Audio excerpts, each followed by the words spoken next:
we need you to go ahead and find your seats. Program's going to start in 1.5 minutes. That means that's a pretty quick countdown. 1.5 minutes. Need to find your seats, please.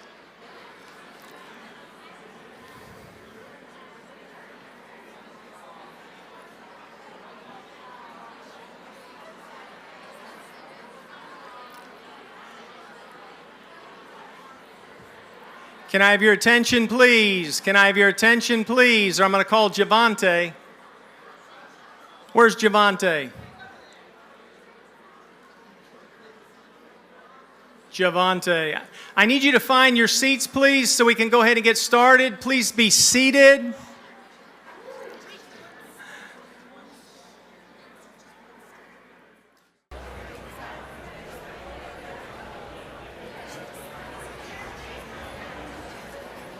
Can I have your attention, please? I'm going to ask you to rise here in a moment for prayer. Let's go ahead and find our seats. Make sure there's nobody sitting in your seat. And if they are, sit in their lap. All right. So we have there's 670 seats in here. We're pretty close, or 570, and we're pretty close to, we had 570, but some no-shows or cancellation, whatever that word is. Some people canceled. I'm going to ask David Butler, pastor, to come on up here and open us in prayer. Mr. DiPietro, if you would make your way to the stage also. All right. Go ahead and stand. Stand, please. Would you bow your heads with me?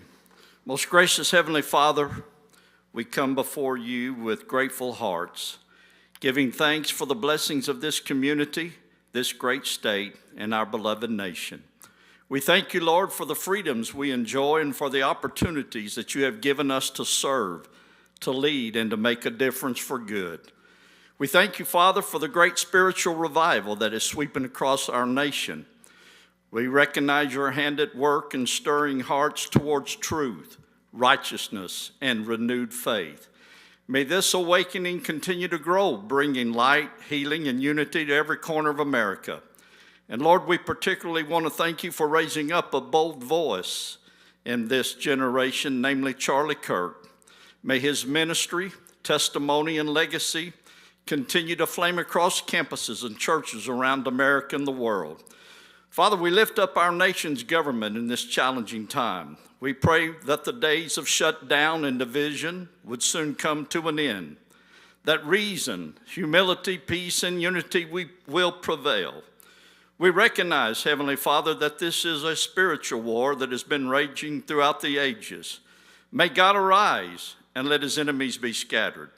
We ask your blessings upon our local and state leaders tonight. We thank you for all that you have done and continue to do. Finally, we ask that everything we do here this evening would be done in a spirit of humility, gratitude, and service, and that we may honor you and bless this great state of Florida, and may God bless the USA. And now the blessing found in Numbers chapter 6 is this. Now may the Lord bless you and keep you. May his face shine upon you and be gracious unto thee. The Lord lift up his countenance upon thee and give thee thy peace. In Christ our Lord and Savior's name, amen. This is Nathan DiPietro, and he is the Vice President of Northwest Florida Young Republicans. He's going to lead us in the pledge, but I said he could go ahead and say a few words. If you can stand for about 2 minutes, stay standing. If not, sit, stand, and we'll be ready. Come on ahead. Thank you very much, Doug. It's great to see everyone here. How do you guys like living in the free state of Florida? All right. I think we could do a little better than that. Okay, if you don't like living here, we kindly ask that you move to California. But if you do like living in the free state of Florida, let me hear you. Awesome. Well, my name is Nathan DiPietro. I am the Vice President of the West Florida Young Republicans, the next generation of leaders standing for freedom. Now, we are blessed to live in this state because our leaders do what government is designed to do. That is, protect we the people's God-given rights. And for all of those who are new here, we should remember that back in 2018, we had a time of reckoning, a choice to make. in regards to taxes, our state Supreme Court, preborn babies, the outcome of COVID, and so much more hung in the balance in the election of 2018. And let me tell you that the election was so incredibly close. Just 33,000 votes separated the two candidates. And for comparison, Okaloosa County gave DeSantis 60,000. So in other words, you might say that Okaloosa County is the reason Florida is red today. So instead of being California 2.0, we are the free state of Florida. And that's why everyone is here today, because we want to make sure that we keep our state free. We want to continue to be that state that every other state wants to emulate. And it is a miracle of God that we won that election. But he used men and women just like you. And so I urge you, do not abandon this fight and make our state better, greater, and even freer for the next generation. So with that in mind, would you please join me in saying the Pledge of Allegiance? I pledge allegiance to the flag of the United States of America and to the republic for which it stands, one nation under God, indivisible, with liberty and justice for all.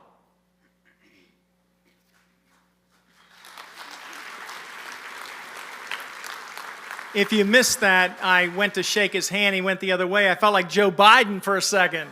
That's a terrible feeling.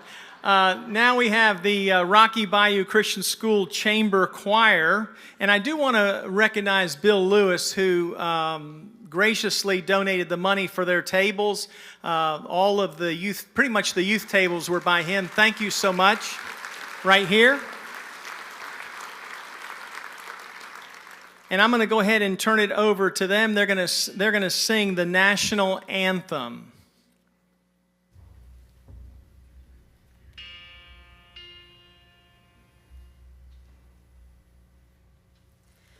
Oh, say, can you see by the dawn's early light what so proudly we hailed at the twilight's last gleaming, whose broad stripes and bright stars through the perilous fight o'er the ramparts we watched were so gallantly streaming, and the rocket's red glare, the bombs bursting in air, gave proof through the night that our flag was still there.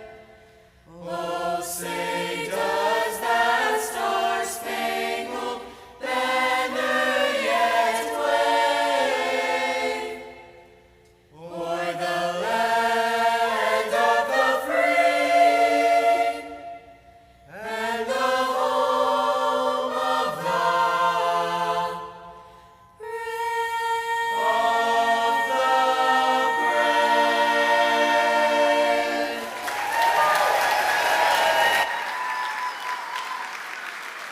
You can go ahead and be seated. Thank you. Wasn't that fantastic? I'll tell you, I heard him practicing, and I'm just thrilled to death. And we're gonna be eating in a moment, but I do have some preliminary words I need to say. Some of you won't really know what I'm talking about. Some of it, but I'm Doug Stauffer. I'm the chairman of Okaloosa County Republican Executive Committee. I had to write these notes down because I don't anticipate it'll be easy getting through this. This evening was designated to celebrate America's governor, the greatest governor of my lifetime, Ron DeSantis. Now, I'm an optimist and a problem solver by nature and a CPA by trade. Sometimes God looks down and smiles at my feeble attempts to do things on my own strength, but I keep trying. You've heard of intermittent fasting. Well, I've been practicing intermittent eating lately. I've lost 10 pounds in the last few weeks. Not from excessive worry, but from the pressure of making sure that things worked out and not letting over 500 people down was on my every day, every hour, and every moment of everyday thoughts. I failed, and no one else is to blame. I take full responsibility for the governor not being here. 100% responsibility is what I want to say. For the decisions made, mine alone, not the committee or other recs. So if you heard otherwise, they're baseless. Every decision concerning the governor, every contact was through me.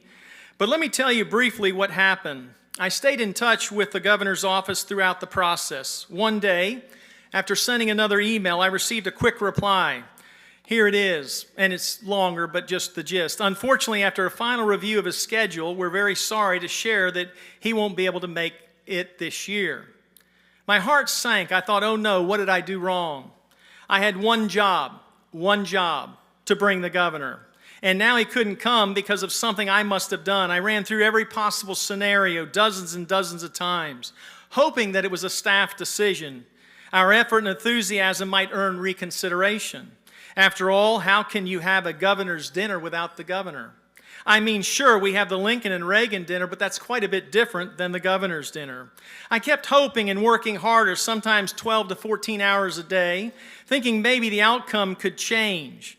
I'm not a political operative. I'm a pastor, chaplain, veteran, husband, father, grandfather, who loves God, loves this country, and loves our state. Protocol isn't my strong suit when it comes to politics. But with God's help, I've learned to attempt the impossible, and sometimes I fall short. This is one of those times I'm humbled for all of you to witness it firsthand. I want you to know that while I cannot commit rec funds, I am personally offering reimbursements to anyone who feels genuinely let down tonight because the governor cannot attend. That's how my father raised me. That's how my faith compels me to make things right when I can, no matter the personal sacrifice. With that said, this event was never intended to deceive anyone, yet it's a fundraiser. But it was built upon integrity and gratitude for our leadership in Florida and in Washington, not for simple monetary gain. We have an outstanding lineup tonight. Florida's Lieutenant Governor Jay Collins, Chief Financial Officer Blaise Ingoglia, Senator Don Gaetz,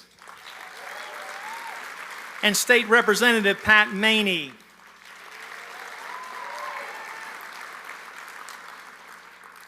And we have an exceptional MC, Representative Dean Black. You've already heard once from Rocky Bayou Choir, and it's going to be a tremendous evening. And if it helps, consider your meal covered on me if you need it. Remember, our governor serves 23 million Floridians across 67 counties. He works tirelessly. He deserves the right to choose when and where he spends his time. Just as you chose to be here tonight, he made a choice too, and I respect that, and I hope you do as well. It is his life, and it is his choice. And here's something special. A generous supporter donated $914 in honor of Governor DeSantis' birthday, which is September 14th, thus $914. At the end of the program, one fortunate guest will receive that gift in honor of our governor and his 47th birthday last month. Some might wonder, Doug, doesn't it bother you what people are saying? And you may not have heard, but it's out there. I haven't read any of it. I've been too busy to, but some people have sent me stuff. Well, after 40 years in the ministry, I've grown used to making hard and sometimes unpopular calls. As a missions pastor, I once had to turn down a couple for the field, and I watched the backlash hit my pastor, me, and our families. That taught me that doing what's right isn't always easy, but it's always worth it.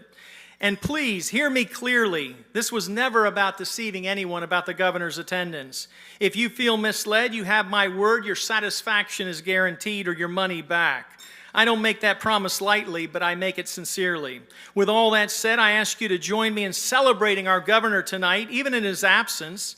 He or his family likely made long-standing plans, and he deserves that right. Anything less would be un-American and more like Democrats. Regardless, you have that money back guarantee, so let's focus on gratitude and not grumbling. I was naive and overly optimistic, but I'd rather try and fail than sit back and wish I had tried. Let me tell you about our governor. This comes from the Free State of Florida magazine that you have a copy in front of you that I produced with some tremendous help. If you turn to the to the middle page right here, you'll see Daher Construction. Turn back one page if you like to follow along. I want to tell you the state of Florida. How good do we have it? Number one in higher education for the last decade. Number one in job growth and workforce development. Number one in net in-migration, Americans moving in. You do realize they're not coming here because we got Schumer or AOC or Danny, whatever his name is, Newsom or Pelosi. They're here because we have the greatest governor in America, Ron DeSantis. He ended Common Core, replaced FSA testing, banned DEI programs in higher education, improved statewide student performance, reopened schools quickly during COVID, signed the Stop Woke Act, enacted the Parental Rights in Education Act, strengthened state immigration enforcement. That includes Alligator Alcatraz, Deportation Depot, and soon the Panhandle Pokey. Limited foreign influence in higher education. Our economy in the last 2 years has grown 4.5% each year. Florida has the fourth largest economy in the United States with a gross state product of $1.7 trillion. He passed the Heartbeat Protection Act, signed constitutional carry, appointed most conservative court in Florida history, stopped men from girls' sports, halted China and Russia from purchasing Florida land. Oh, but he's not here tonight.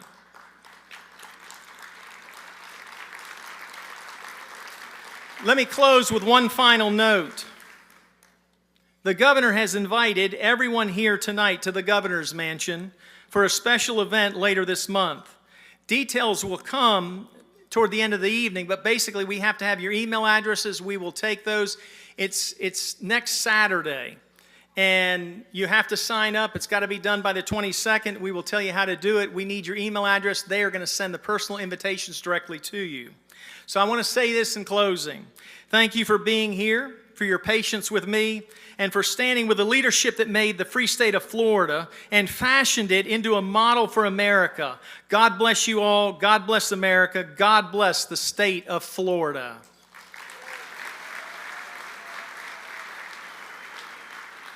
I think the next part is mine too, because I need to tell you to eat and how to eat. What's going to happen is we're going to have the head table. If you would, go ahead and stand to your feet. We need you to go over here to the left. There's a small buffet for the head table only. And then we're going to have there's two people, one here and one right here. They will sort of tap your table and tell you when to go. That way we don't all get back there. Go ahead and be eating your salads. But if the front table would go ahead, please. And they will start tapping tables on both sides. And while you guys are starting to eat, I just wanted to make one quick announcement about on your table you'll find there's a QR code.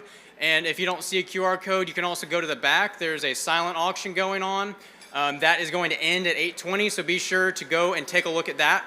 And also, we're auctioning off an abstract painting as well as a Trump gun.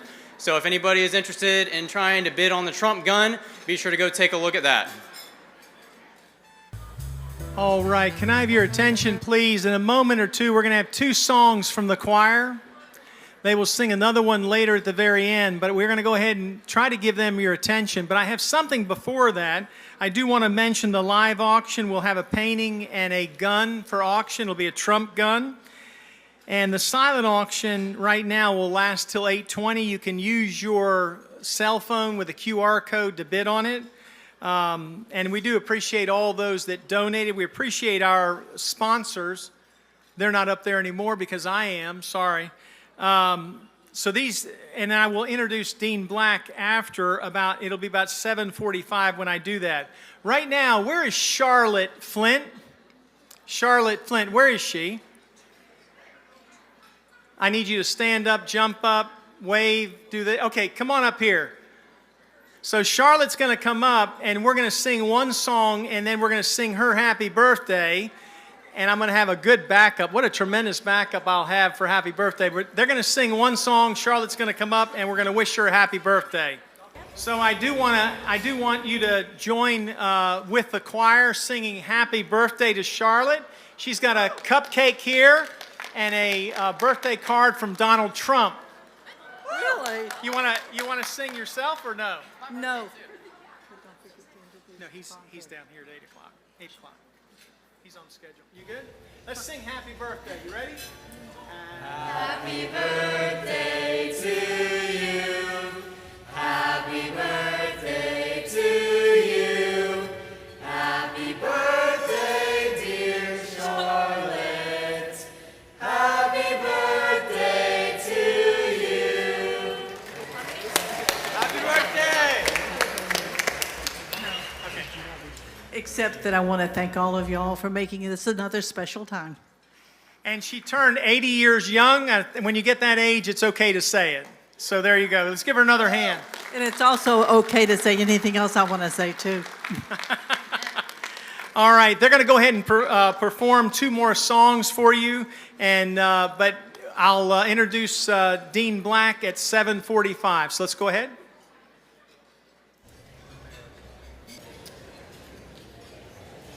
God shed His grace on thee. Beautiful, spacious shed His grace on thee. For amber waves of grain. From sea to shore. Mountain majesties. Above the fruited plain.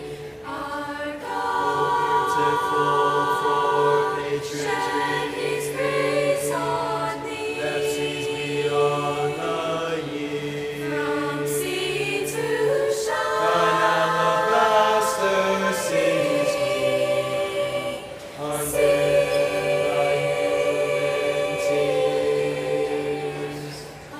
America. Share His grace.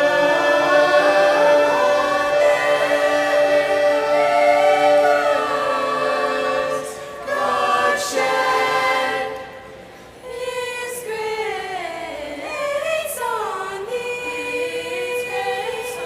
thee, and crown thy brood with brotherhood.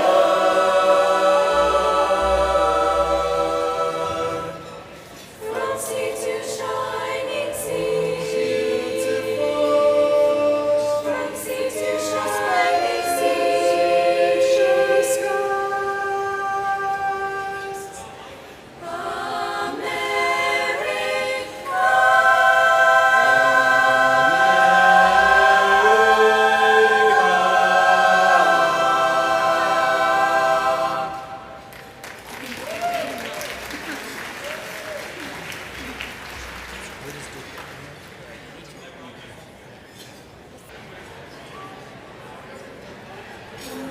While the storm clouds gather far across the sea, let us swear allegiance to a land that's free. Let us all be grateful for a land so fair, as we raise our voices in a solemn prayer. America, America, America. God bless America, land that I love. Stand beside her and guide her through the night with the light from above. From the mountains to the prairies, to the oceans white with foam. God bless America, my home, sweet home. From the mountains to the prairies, to the oceans white with foam. God bless America,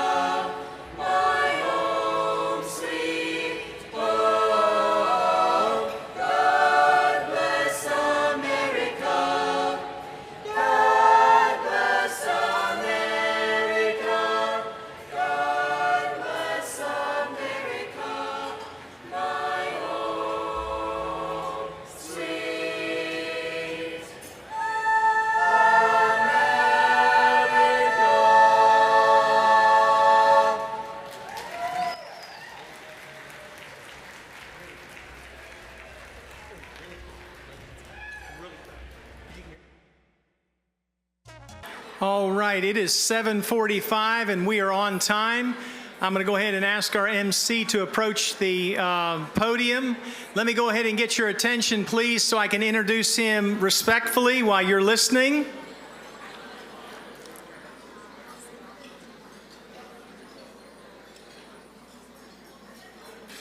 All right, thank you for quieting down. It's very important that we do this because I've got to tell you, I asked our MC yesterday to be our MC because the one that we had asked is a little under the weather, having been in the mountains for a couple of days, came back with a cold, didn't want to be around people just in case, so it was a precautionary thing. Tonight's MC is State Representative Dean Black of Florida's 15th District. An eighth-generation native of Florida, Representative Black is a businessman and cattle rancher, Air Force veteran, former chairman of the Duval County Republican Party, and currently the Duval County State Committee man. He and his wife, Kim, have raised 5 children all the way from Jacksonville, Florida. Will you please welcome Representative Dean A. Black? Thank you, Mr. Chairman. Good evening, Republicans. So you heard I was not the first choice. Now I heard I wasn't the second choice either. They were going to try to get Siri to MC on the phone, but they were worried about cell phone coverage and all of that. So straight from the bottom of the barrel, here I am.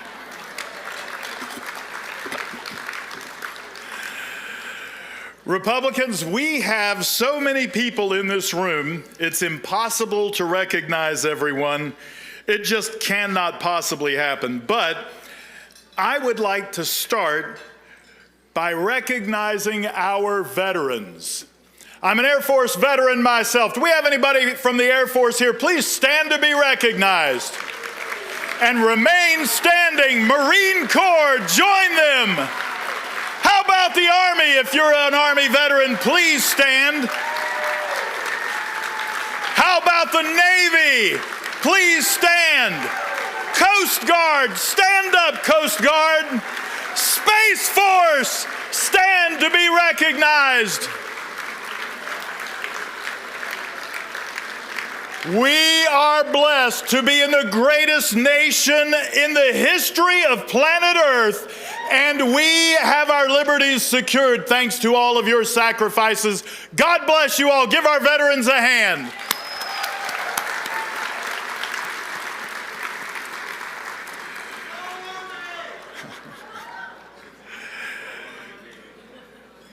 We're not going to start that, are we? I will now sing the Air Force song. We have so many leaders in this room. You know, before I talk about that, I want to share with you a short story. I'm going off script. I was the chairman for the Republican Party in Duval County.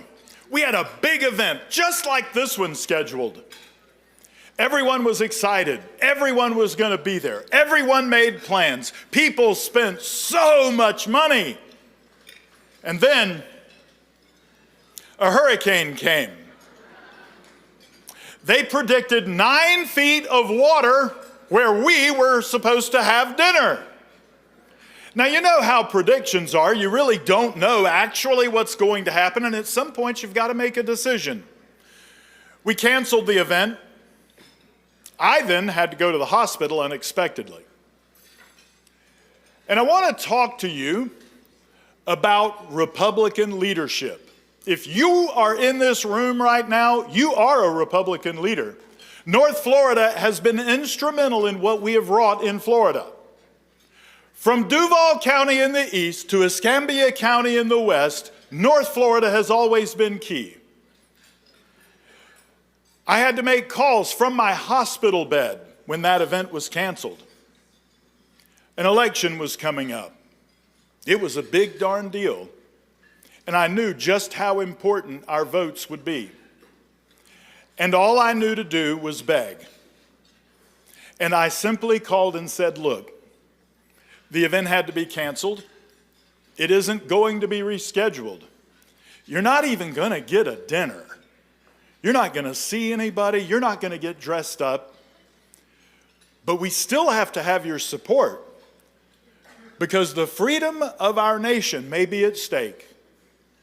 And I called every single person and I asked them if they would please let us keep their support for the fight. You are Republican leaders and you care about something bigger than yourselves. And so I thought I would share that story with you and tell you that I made all those phone calls. 99% of the people said, Chairman, keep the money. It was never about dinner. It was never about hearing a bunch of speeches. It was because I love my country anyway. That is what Republicans do, and I hope that that's what you will do.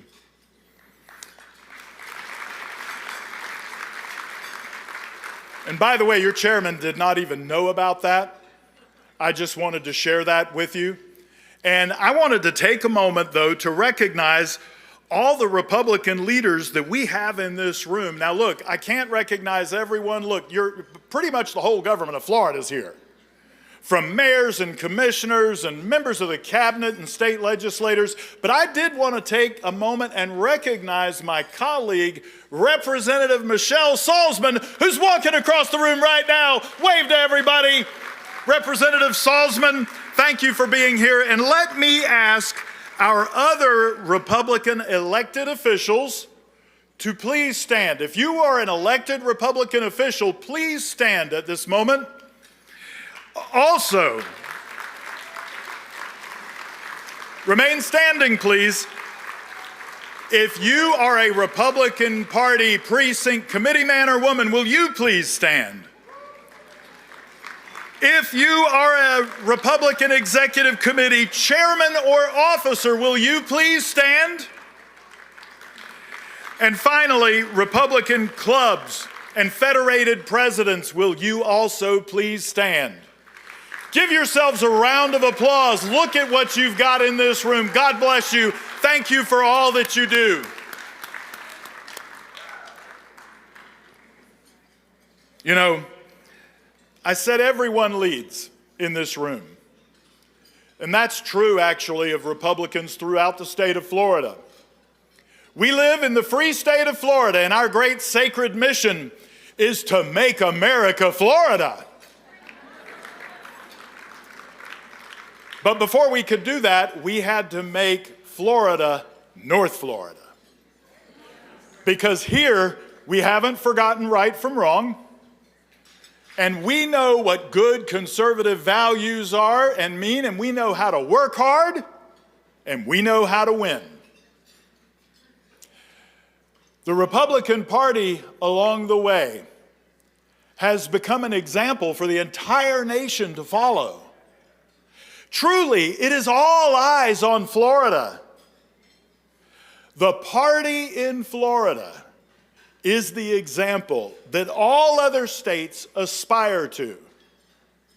And as we are all part of something greater than ourselves, it is fitting that we have leadership from the Republican Party of Florida with us tonight, standing shoulder to shoulder with us.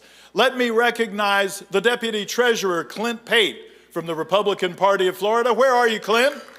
Please stand to be recognized. Where's Clint? There he is. And then now, let me introduce our next speaker. Our next speaker is of the leadership in the Republican Party of Florida. And honestly, he's one of the most charismatic Republicans you will ever meet. And I promise you, in every room he goes to, you will find no hat better than his. Ladies and gentlemen, will you please welcome now the Vice Chairman of the Republican Party of Florida, Mr. Jovante Teague.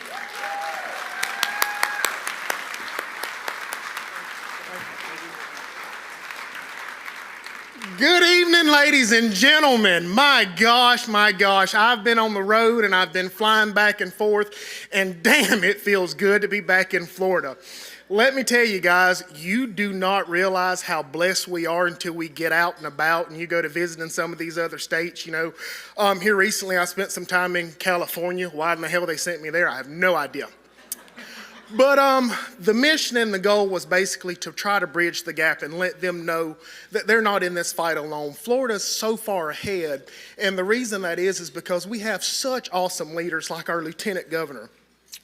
This man's got one leg, and this morning he jumped out of a helicopter.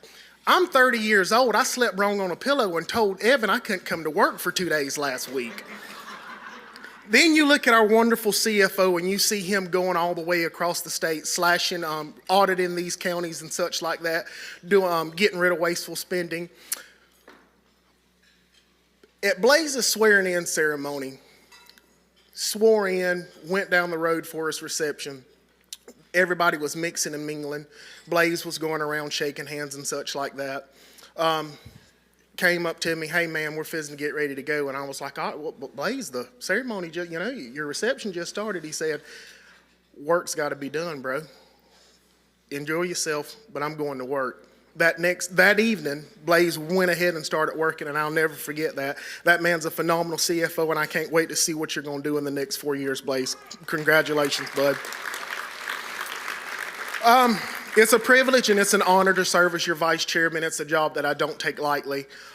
We've got a lot to accomplish in 2026. The Democrats are not going. We've beat them back, but they're not going to just let us win. They're coming, and they're coming strong. Crap, I forgot. I just got told that I was doing this speech a few hours ago, so I have no talking points. I'm trying to make this up as I go. I still had cheesecake in my mouth when Dean was introducing me. But anyways, nevertheless, ladies and gentlemen, it's an honor to serve as your vice chairman. It's an honor to be here with you guys tonight. You guys have packed out a wonderful room. You guys have a phenomenal governor and a phenomenal cabinet, and I could not be more honored. Next to being a dad, this is the greatest job I've ever had, and I look forward to fighting not for you, but alongside you, because you guys are in this fight with us too. So y'all ready to kick some Democrat tail in 2026? I said, are you ready to kick Democratic's tail in 2026? Thank you, and we look forward to the fight. Thank y'all. Thank you, Mr. Vice Chairman. He did not disappoint, did he?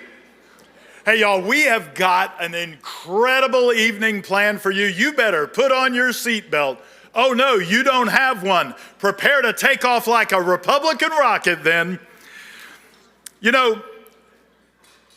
We think we've got this in Florida, and largely we do. We have to keep fighting. We can't give up. We certainly cannot and will not get complacent. We can't get complacent because we're under the microscope, not just from the mainstream media, but every other party, every other state Republican party looks to us to lead now. Remember hanging chads? Remember the difficult days we had in Florida? It has not been a fast, quick, or easy, or pleasant journey sometimes. How did we get here? How did we become the free state of Florida? How did we go from hanging chads to the example that everyone else wants to emulate? Well, I'll tell you how that happened. Just up at 30,000 feet, we did the quiet work of the party, and we had to have leadership. And you have seen a succession of leaders who galvanized Floridians, who knew right from wrong, who were able to articulate our values and help us to win elections over and over and over again, and building victory after victory after victory. That's how we got here. The Republican Party of Chairman Evan Power is not able to be with us. He is under the weather this evening. But he's taken this party into the stratosphere. Chair Power is actually doing a podcast called Power Up. You should tune in. And it would have been easy to be complacent and to rest on the laurels of this party. After all, we were winning elections statewide. and in many counties flipping them. But we've continued flipping county after county, and Chair Power would tell you, and I would tell you, and you all know that it's true, that no leader is able to accomplish any great thing but what he isn't standing on the shoulders of other great leaders who came before him. And before him, we had Chair Gruters, a past senator, my friend, and now RNC chair. He took the party to levels that we had never known and never dreamed could be surpassed. But he would tell you that he too built by standing on the shoulders of others who had come before him. And we have such a leader in the room tonight because a prior chair decided that what we had to do is to find our integrity, stay true to our values, and give power to you, the grassroots, and listen to the people. And if we stood for truth and faithfulness, and we trusted the people to vote righteously, then we would win over and over and over. And so he fought. He fought when the battle was toughest. And so if we have a free state of Florida, and we do, if it's all eyes on Florida today, and they are, if Florida has now become the hope of America, and we have, then that chairman from years ago planted the seeds for the success that we enjoy today. He was our chairman in the most difficult days. He went on to serve in the legislature. I've had the honor of serving with him. I told him a moment ago that he has been not just a leader by example, but also a mentor. Because when you first get in the legislature, you cast about and you go, okay, who's really fighting the important fights? Who's willing to really stand up on principle? And I saw that man. We ran bills together. We ran a bill to take on the teachers union, and we got it done.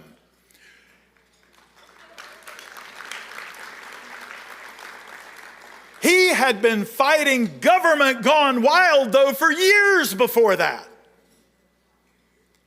We ran a bill together called the What is a Woman Act. We still have work to do there.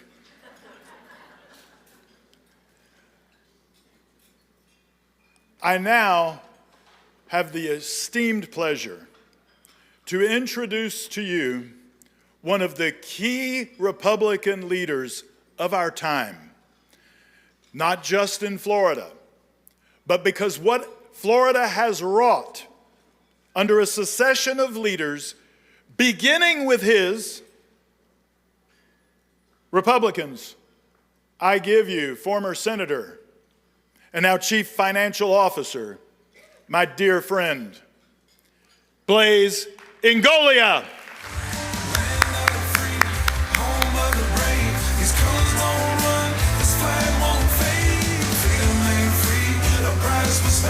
God bless the USA.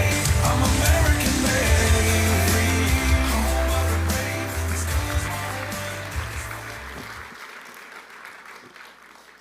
Thank you, everyone. And I didn't even have to pay Dean to give that speech for me. Thank you so much, sir. Panhandle Republicans, how are you guys doing this morning? This evening? I'm sorry, what? Panhandle Republicans, how are you doing this evening? I think you got one more in there. Let's get this. Panhandle Republicans, how are you doing this evening? Now, before we get started, I'm sure your phones have gone off. And if I can have everyone's attention, if your phones are going off, you're probably seeing what I'm seeing, a Fox News alert. We're probably going to break some news here. So let's go through this. Breaking news. The Supreme Court has just announced that we are no longer allowed to have a nativity scene nor a Christmas tree in our nation's capital. Now, it says it's not for any political reasons. They just couldn't find 3 wise men in D.C.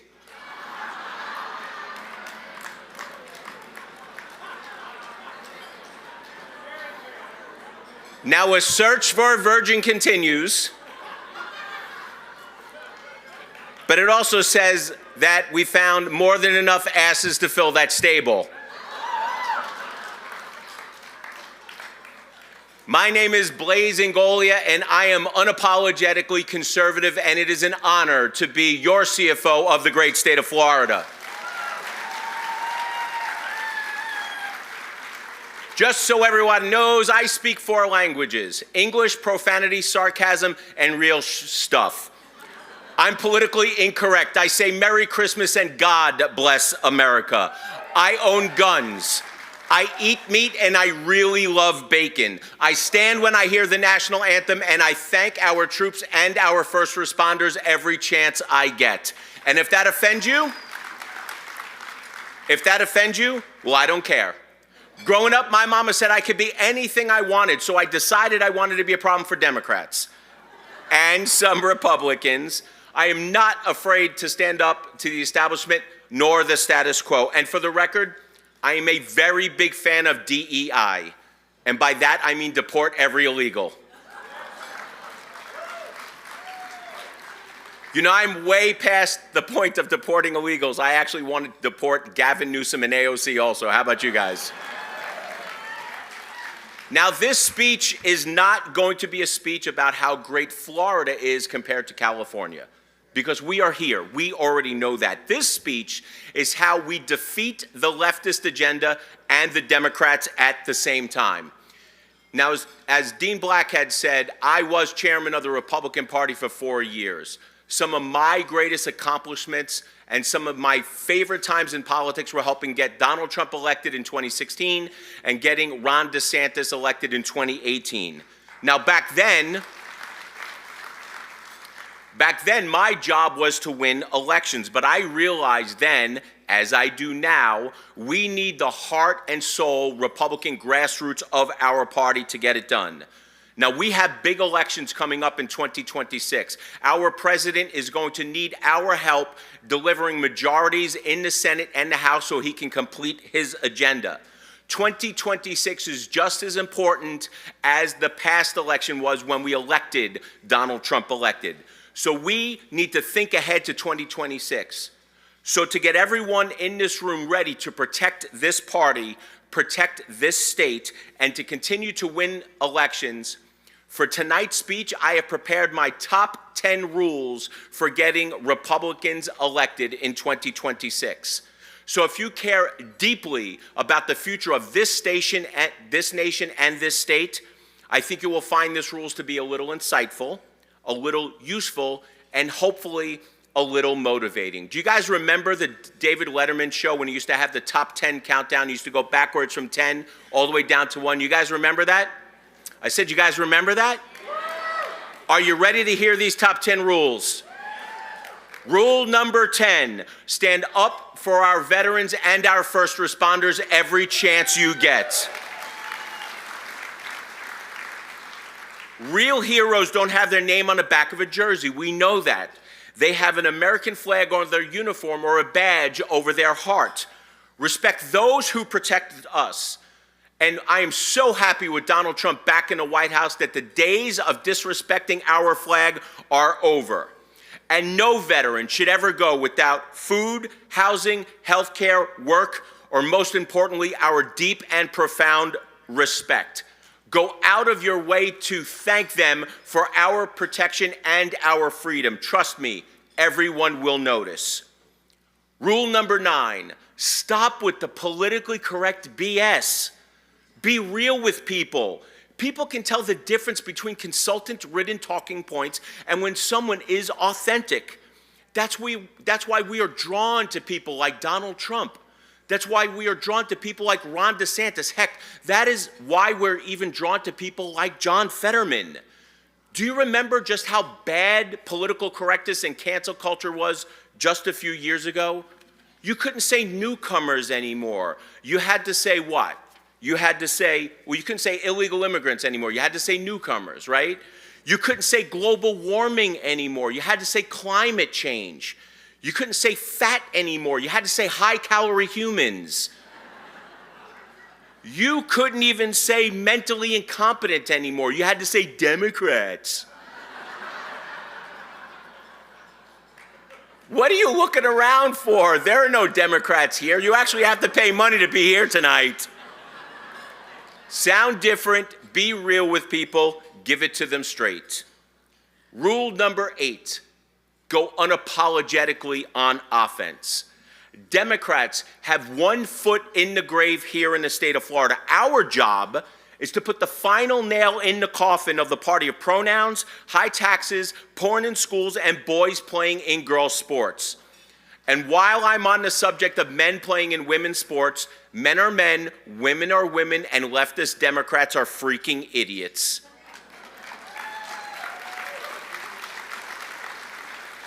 Now, the good news is that leftist ideology is built on a foundation of crap, and it is collapsing under the weight of its own ridiculousness. The bad news is that we, as Republicans, we need to do a better job taking the fight and calling out the liberal media and all the BS that we see. But here is the unapologetic, no-nonsense, non-politically correct truth. The road to ruin for this country will not be paved by Democrats. It will be paved by Republicans that don't stand up and fight. We need more fighters in our party because the time for weakness is over. The time to go on offense is now. Rule number 7, protect the taxpayer. There is no such thing as government's money. It is our money. Stop listening to the bureaucrats and start listening to your own gut instincts. If it sounded like a bad idea when you were running for office, rest assured it is still a bad idea after you got into office. Be a friend for the taxpayers, not an apologist for big government. And let's prove that we're on the side of the taxpayers in 2026 by offering them real property tax relief. Heck, let's try to get rid of property taxes on homesteaded properties altogether. What do you say, guys?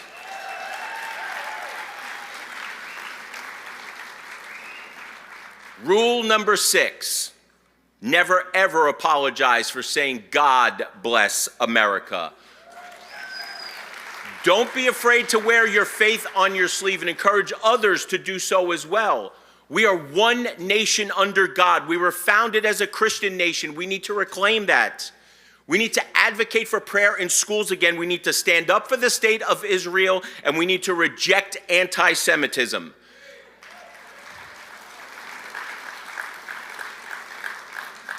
This country would be much better off when we had more prayer and less pro-Hamas demonstrations on our campuses. Rule number 5, halfway there. Rule number 5, don't New York our Florida. Many of us moved here to escape the high tax, high regulatory states because we found freedom and opportunity in the great state of Florida. Let's not change this state into something that closely resembles where you came from. If you want to move to Florida, that's fine. Just leave your leftist ideology at the border. We need to stop running ads in New York City asking anyone and everyone to move to the great state of Florida. We do not need to import our ideological opposition. That is a surefire way to go from a red state to a purple state to a blue state. Democrats are losing their votes, losing their credibility, and they are losing their minds. Unfortunately, Democrats know there is only one way that they can win in the state of Florida. That is to switch their party, hide their true intentions, and run for office as Republicans. We have had enough with Republicans acting like Democrats. We don't need Republicans who actually are Democrats. Just because they have an R next to their name does not necessarily mean that they believe what we believe. Be careful who you trust, because salt and sugar look the same. Rule number 4, be an optimist. Don't just complain about what's not getting done. Start talking about what can get done. Because when you focus on the problems, you will see more problems. But when you focus on the possibilities, you will see more opportunities. Too many people in this country wonder if the glass is half full or half empty. They're completely missing the point. This is the United States of America. Those glasses are refillable, my friends. Can I get an amen? Rule number 3, protect Florida's Constitution at all costs. Never, ever underestimate the left's ability to lie, cheat, and steal. Leftists and progressives know that they can't win in a ballot box with candidates anymore, so now they are trying to buy our Constitution in an effort to turn this state into California.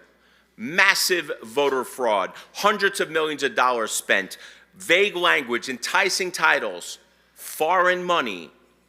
Last year's amendments that were on the ballot should be a wake-up call for every God-fearing Republican in this room right now. I want you guys to think about this. If both of those amendments would have passed as written last year, on your way here this evening, you may have passed by a late-term abortion clinic while waving pot smoke out of your face. That's what we were headed for. They are not going to let up, neither should we. Guard Florida's Constitution. Rule number 2. Rule number 2, be true to yourself. I have personally seen way too many people get elected to office and change. They start off with good intentions, but then they quickly become part of the problem. In short, they campaign one way to get elected, but then they govern a complete opposite way when they get there. I'm sorry to say it, but politicians are always for sale, and people are lining up to make the purchase. They sell their souls for what? A campaign check? The thing that never ceases to amaze me isn't that they sell their souls, it's how little they get in return. Govern the way you campaign. Do what you say you are going to do. Be principled, be persuasive, be unafraid. Stand up for what you believe in, even if it means standing alone.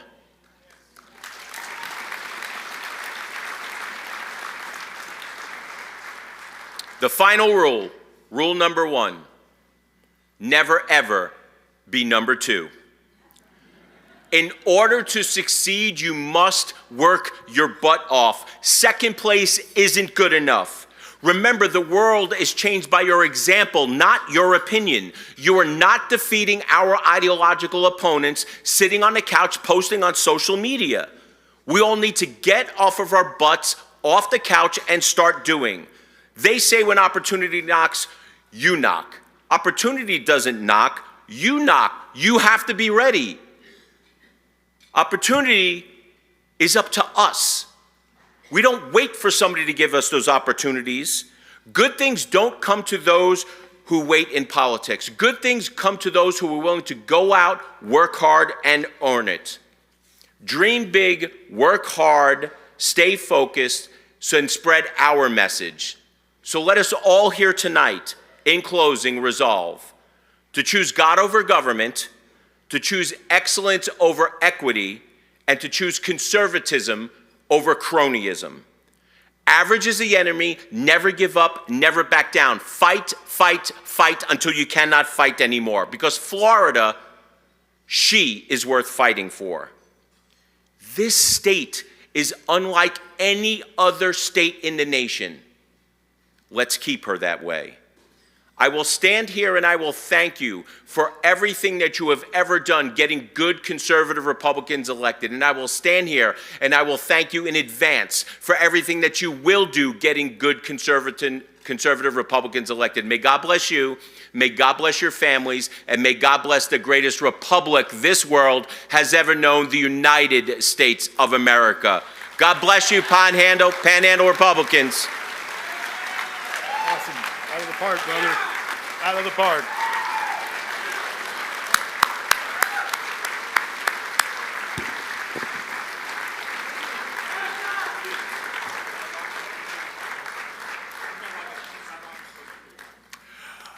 Well, how about that? Ladies and gentlemen, we're just getting started. Did I tell you what a great guy he was?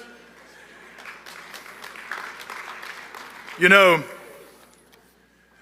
not very many years ago, I got involved in politics because I saw the American dream slipping away.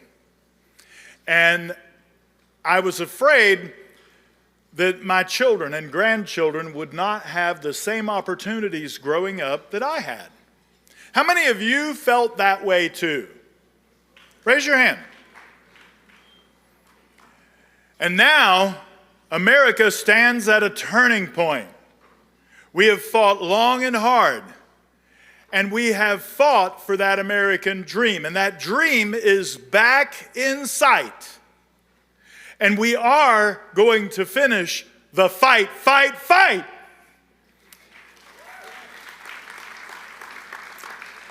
By the way, someone told me just a moment ago that Mr. Peter Boss, who's seated at the governor's table, Mr. Boss, I heard you painted the world's largest American flag on the boat barn in Destin. Is that true, sir? Good on you. I'd again like to take a moment and thank all of our sponsors. You've seen them scrolling up. And look, we can't do this without our sponsors. We cannot do it. And the work is so important. Please take a look at your program and take note of the people who make this possible, because they strike mighty blows for freedom so that together we all can make liberty itself possible. And by the way, this is a regional event. And I'd like to take a moment to recognize, and if you're in the room, please stand, Walton County Chair Mary Howard, Escambia County Chair John Roberts, who I'm told wrote Robert's Rules, and Santa Rosa County Chair Sharon Reagan. If you're in the house, please stand to be recognized, because all of the counties joined hands and made common cause to help make this evening happen. And Chairman Stauffer, you have worked tirelessly, and what a splendid event it is indeed.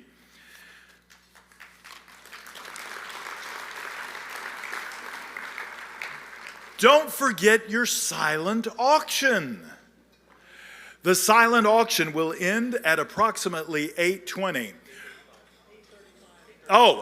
Extension, good news. The silent auction will end at 8:35. And look, I looked at some of the stuff, from photo safaris to exotic locations around the world, to a simple glass of wine and nice pieces of jewelry and everything in between. There's something for everyone there. So you can use the QR code on your table, use your cell phone, and please bid. And remember, you'll not only get something nice, but you'll strike your blow for freedom. Speaking of freedom, in America's capital, our congressmen and senators are fighting hard to hold the line against the left. In the midst of a government shutdown, they thought correctly that it is simply not inappropriate to go hang out at parties. Meanwhile, the Democrats are holding We Hate America rallies all across the country. Congressman Jimmy Petronas, therefore, could not appropriately be with us. However, he sends us his greetings in the following video. Congressman Jimmy Petronas here, and I want to welcome you to the Florida Governor's Dinner. I want to start by thanking the incredible leaders who made tonight possible. Okaloosa County Chair Doug Stauffer, Walton County Chair Mary Howard, Santa Rosa County Chair Sharon Reagan, and Escambia County Chair John Roberts. Thank you so much. We're also blessed to have some amazing public servants in the room. Our own Senator Don Gaetz, Representative Michelle Salzman, and Representative Patt Maney. Thank you for your leadership and your commitment to Northwest Florida. I wish I could be there with you tonight, but we're fighting to reopen the government. Right now, our troops and their families are caught in the middle of the Schumer shutdown.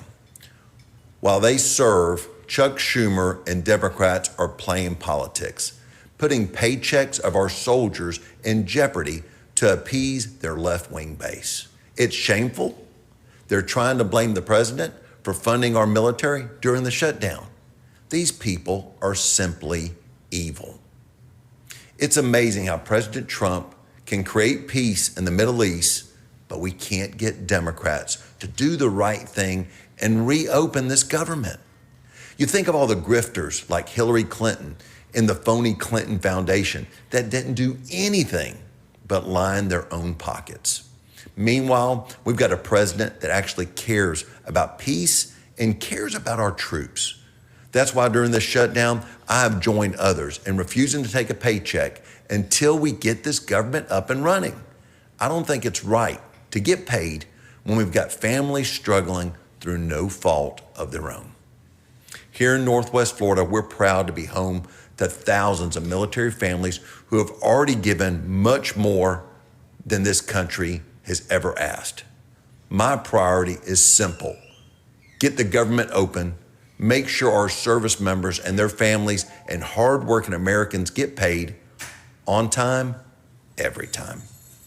In the meantime, President Trump says he's going to use the shutdown as an opportunity to defund left-wing causes. He has my full support. There's plenty of fat to cut, so I hope he goes full apprentice and just fires them all.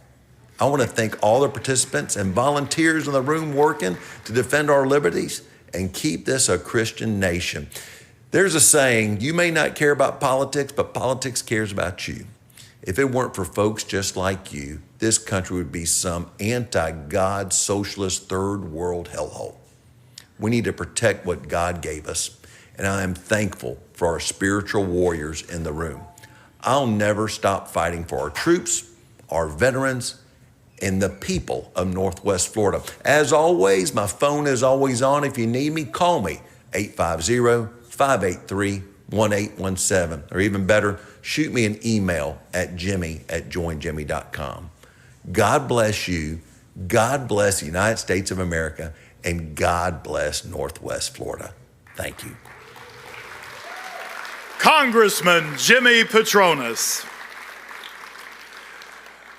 Our next speaker, I have had the privilege of serving with and coming to know.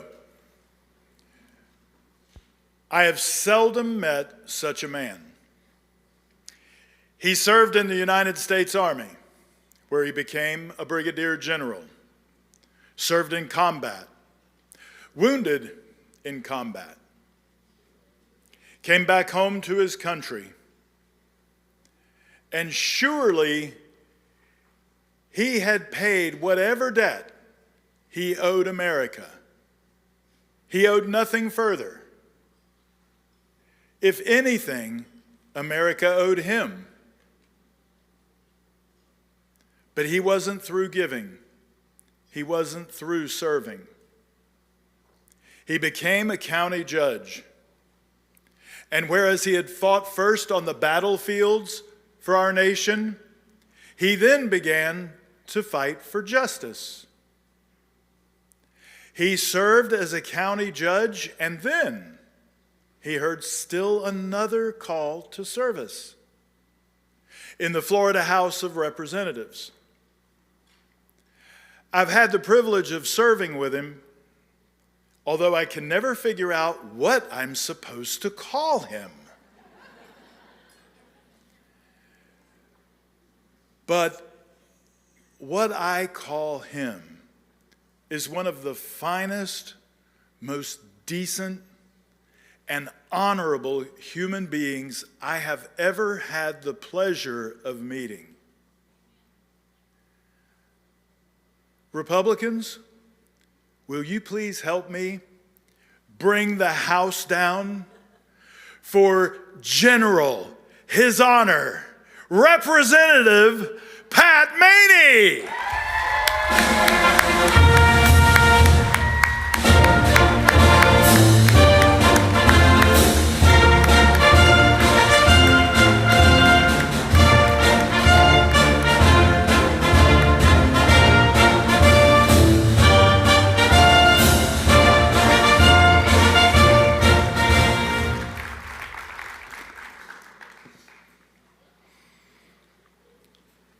It probably won't surprise you that I won't be quite as boisterous as some of the other folks tonight.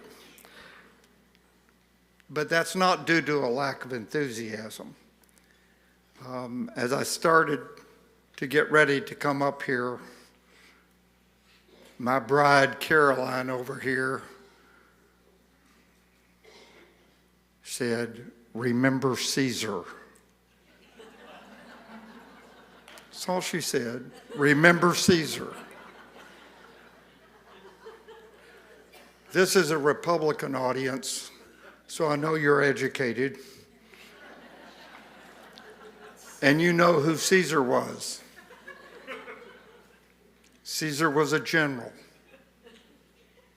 Caesar gave long speeches. They killed Caesar. So I promise to be brief, but I'm very glad we have Senator CFO Blaise Ingoglia here. We served together. I'm honored to have another Army Special Operator here, another wounded warrior, Senator, now Lieutenant Governor Jay Collins. And for those of you who don't know Army, Governor Collins was in the 7th Special Forces Group, now stationed at Camp Bull Simons, just south of Crestview. So he's one of us. He's part of the Red Empire, and he's part of Okaloosa County.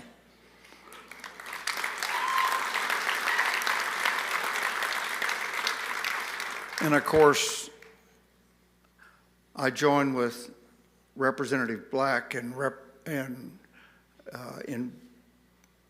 being glad that Michelle Salzman, our state representative from House District 1 in Pensacola, or Escambia County, is over here with her husband. We've got a great delegation in Tallahassee from Northwest Florida.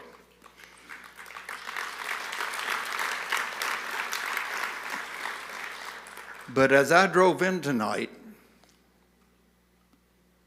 you may have seen some of our fellow citizens holding signs as we came up. They're anti-fascist. Are any of you fascist? They're against kings. Are any of us for kings? I mean, I'm not sure what they're trying to say, but I think it reflects their education.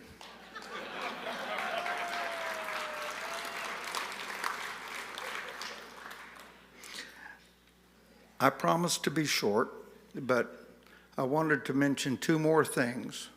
One is in 1996, some of you will remember that Ronald the Great Reagan was elected governor of California. One of the things he said as governor, when he was in the process of moving to the presidency and turning this country around for a spell, was the California, what he called the California 11th Commandment. That is, don't say ill of another Republican. It doesn't help when we fight amongst ourselves. What we need to fight are those misguided people out by the front gate. We need to fight them, like the CFO said. We need to fight them every day, but fight them with love. They can't help it. We have to stick together. We have to keep on the fight. And speaking of fight, in, I think, 1995, I was judging,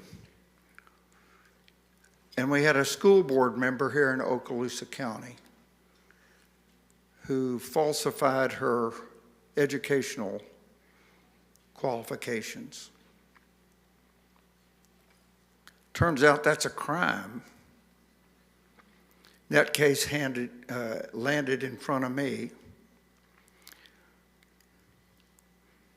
I won't tell you what party she is, but having talked about people who lack education, you can probably guess. She ended up pleading. I didn't send her to jail because I know the voters of this county. And I trust the voters of this county. They're educated. And sure enough, the next year, a businessman ran against her and won. And just a few years later, that same businessman ran for superintendent of schools and won. And then a few years later, that same businessman ran for the Florida Senate. That businessman is former Senate President and current Senator Don Gaetz. Please welcome Senator Gaetz.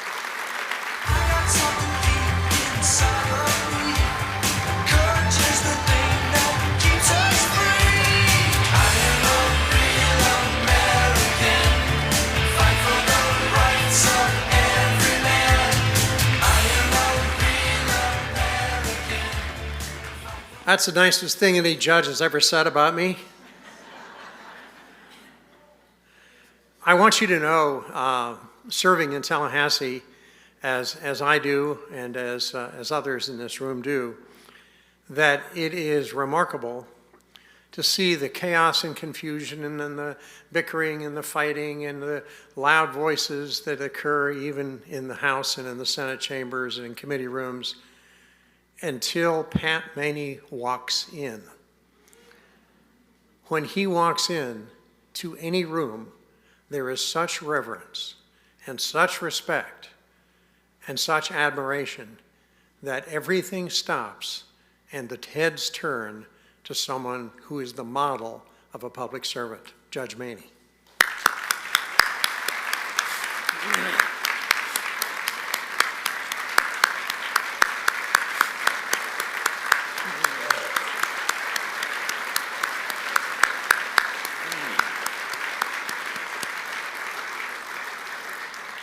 I was taken by the folks who welcomed us tonight into the parking lot. I noticed how extraordinarily well dressed they were. I did not stop to check their educational credentials, but I would agree with Judge Maney that they probably were rather loosely educated. And what's more, I looked at their faces. There weren't many of them. They were sad, they were bitter, and they were few. And that's exactly the way I want to keep them.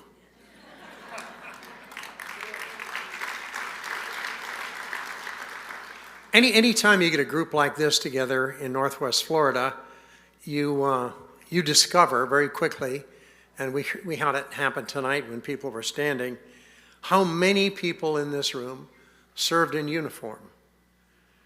And then there are many others who served in uniform who came home from hot wars with a chest full of medals, but they never talk about them. They never talk about the chest full of medals. And then there are even a few who left sweat and blood in very, very bad places, but came home because they defended and fought for this country. Well, if you are one of those people, or if you know anybody who is one of those people, if you respect any of those people, Jay Collins is your brother.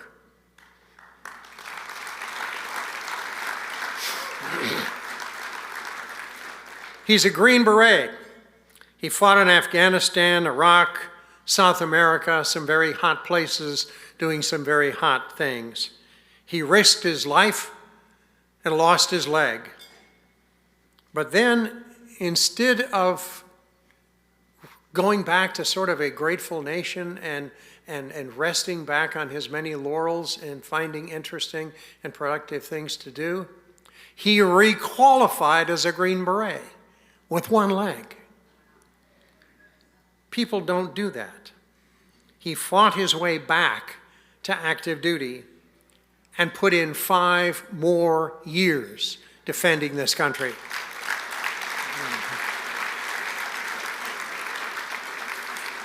And then when Jay Collins retired, he didn't retire. The first thing he did was create a nonprofit organization to provide help to victims of natural disasters. He went around the country making sure that people who were in a tough situation because of disasters got help. He raised the money. He brought the resources. Pretty dang good for a first sergeant. And then, more recently, when the war broke out between Hamas and Israel, there were Americans in Israel on the wrong side of the battle lines. How could they get out? Jay Collins himself went to Israel, gathered up the Americans who were behind the wrong lines, fought and talked his way and invade his way out of those situations and saved their lives. And they came home.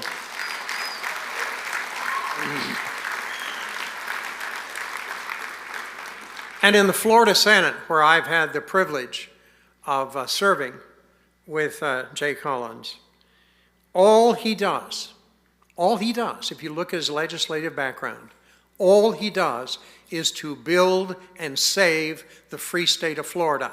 That's all he does. He doesn't get involved in any peripheral issues. He doesn't serve any self-interests.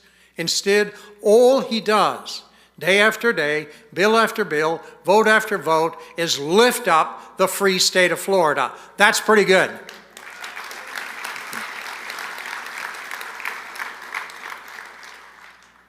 And when Governor DeSantis needed a partner in order to finish strong, there really was no other logical choice. Jay Collins, he's at home anywhere in Florida, anywhere in America, where free people gather and cherish their liberty. But Jay, if there is any place in Florida that is your second home, it's here.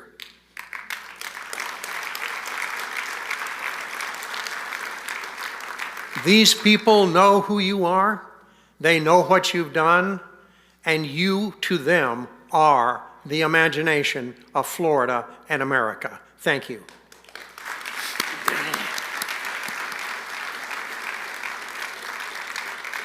And so it is my privilege to introduce to you the Lieutenant Governor of the state of Florida, the Honorable Jay Collins. Silver wings upon their chests. These are men, America's best. 100 men will test today, but only 3. Well, we can listen to that song just a little bit more. That is a pretty special song to a lot of us. Senator Gaetz, Don, my friend, thank you for that introduction. You are incredibly kind. And I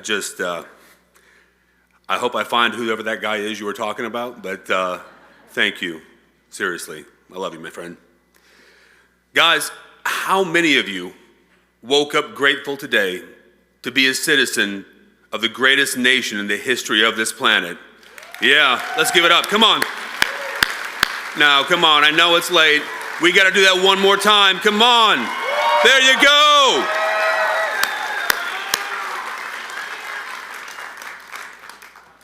It is truly humbling to be before you today because, as Don said, I have a lot of family here. La Familia is just down the road. I have fought beside a lot of good men, buried a lot of good friends, and protected a nation that we all love and cherish. And it's a privilege to be here today. But Don, I got to make one thing clear. I got to clear this up. I didn't lose my leg. I do know where it is. It's just not with me anymore. You got to love it. I'm a one-legged guy in a city of pirates, so God does have a sense of humor, doesn't he? Guys, I want to set the top line. Don did an amazing job, but I want to give you my top line and how I see myself. And I'm gonna put this in a way that when I extradited that guy who killed 3 Floridians back from California, we brought him over here and perp walked him back to the free state of Florida. Thank you. I'm going to say I don't identify as a politician. I do identify as a God-fearing, gun-loving, bacon-eating, freedom-defending, one-legged Green Beret. That's who I am. That's the top line.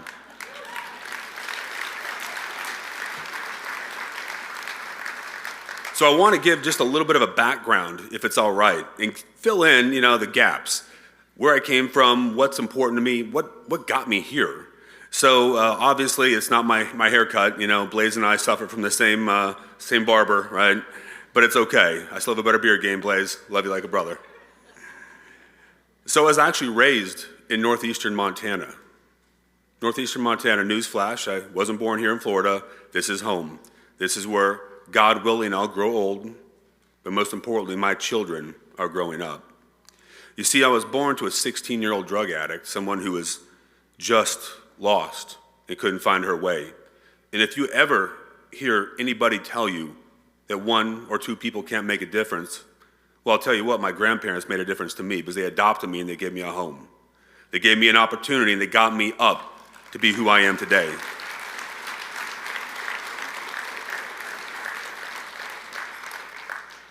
One of the things you'll hear about this and throughout this speech is I'm going to use the word opportunity a lot. Because we can't control what happens to us. We can only control what we do with what happens. You see, as luck would have it, and as that opportunity presented itself, I got to be there when our family lost our farm, and it changed everything. It gutted my family. There's an acronym that's incredibly important to me and many people. It's ASNF. A son never forgets. I will never forget the look on my dad's face when we lost our farm, when we left it for the last time. I'll never forget how it changed my family and their future. But I learned a really valuable lesson that day, that if you don't fight for what you love, you can lose it. Y'all, we find ourselves in the same place right now in the United States of America. Look around us. There is no place to run. There is no place to run. We're going to have to rescue ourselves, and I can tell you this. In a room like this, faith and hope abound because warriors live here. People willing to fight for this nation, for this great state. Thank you for what each of you do every day.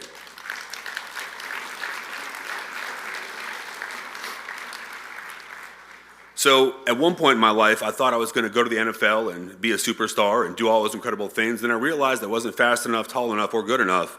So I followed my dad's story. You see, my granddad, my dad, he was a World War II veteran. He raised me telling the stories of camaraderie and service and sacrifice and something bigger than yourself. So I joined the Army. Now, I'm not going to say my recruiter lied to me, but I'll tell you, I thought I was going to be James Bond. I did. I really, truly did. But that wasn't what actually happened. I went to a room with no windows, buried in the dirt for hours and hours a day. It was crazy. But you know what? God's plan is so much bigger than ours. It really is. Man, I'm so grateful. It might not be what I wanted to do, but it's exactly where I needed to be. Because it taught me strategy, it taught me operations, it taught me how to get things done on the ground and actually understand what's going around up at the top. It taught me the awareness of those complex environments. But above all else, it taught me to really understand how fragile our nation is, how carefully we have to fight for our freedoms and liberties. That truly mattered. As luck would have it, I kept going on through the Army. I decided to re-enlist. They sent me to a few other places, but eventually, I went to this school in Fort Huachuca, Arizona. Has anybody here been to Fort Huachuca? Gonna see it? Get out of here. You gotta be kidding me. That is the most hands I have ever seen in a room. Normally it's my wife and I who know that, right? It's crazy. Fort Huachuca is 8 inches from the Mexican border. It's crazy. It's like right there, blimps and all. So we went there for BNOC. That's your E6 school. You got to earn your place, right, and keep getting that pay and to promote. And we started hanging out in big groups. Big groups got small. We ran off to Vegas a couple months later and got married. And we are still married 25 years and a 13-year-old and 10-year-old later. Like, I wouldn't trade anything in my life because she has stood beside me all along the way.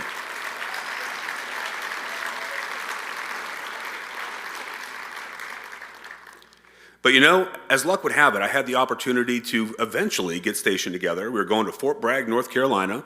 For those of you who don't know what Fort Bragg is, it's the home of all special operations, all things that jump out of airplanes and smash into the dirt repeatedly. It's great. It was home. But en route there, it took about 18 months because much like the Pirates Code, you know, Johnny Depp in the Pirates Code, it's an ish. It took 18 months for them to figure out they needed to get us stationed together because it was better for us, better for the Army. Who knew? But when we got there, I had the opportunity to go to jump school for 9/11. September 10th, I jumped out of a plane for the first time in my life, and I hit the dirt really, really hard. Didn't love it, but I didn't die. So I got up and I was like, okay, I made it. Not awesome, but I made it, right? The next day, we loaded up in a plane and we did it all over again, but we didn't jump. We flew in circles until we almost ran out of fuel. True story. Landed on the tarmac. Guys, it's September in Georgia. Now, you're not supposed to leave kids and dogs in cars. Don't leave paratroopers in planes with the engine shut off. My goodness gracious, it was tough. It was hot. It's crazy. But eventually, they brought us back to the barracks and they rolled a black and white TV out like they used when we were kids. And they showed us what happened with the Twin Towers. You see, my wife, who was eventually going to make her way to Fort Bragg, North Carolina, to be there with me, was stationed in D.C. at the Pentagon. We didn't have cell phones. The world was far different. And we saw that, we knew our world had changed. We were going from a nation at peace to a nation at war. It wasn't if, it was when. We finished jump school, and eventually it led me to MacDill Air Force Base when I got deployed with a joint interagency task force. For those of you who come from the military, it's the agencies and Green Berets and a bunch of really cool people. I loved being around them. I figured out what I wanted to do, that proverbial question. And I kept volunteering. Eventually I passed election. I had the opportunity to go to 7th Special Forces Group right here in the Panhandle, La Familia, and I saw men and women who showed me what service and sacrifice are about. We deployed to Colombia and eventually we went to Afghanistan. I got to be there and I had a couple opportunities. Now I did get shot. It's not awesome. Didn't kill me. They tried to, really hard, but it didn't kill me. I had the opportunity to do surgery on myself and save my left arm when I did a fasciotomy in the field. But you know what? I have 2 hands, 1 leg. I think we did pretty good. You know, it worked out okay.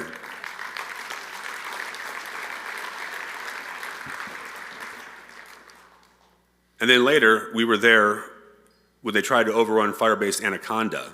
It was the first time in the history of Afghanistan that they tried to do that. So they got all froggy. There was this guy named Mullah Omar who was bouncing around, and they brought a lot of bad guys with a lot of guns and a lot of money, and they said, we're going to take out that group right there. Well, that group was us.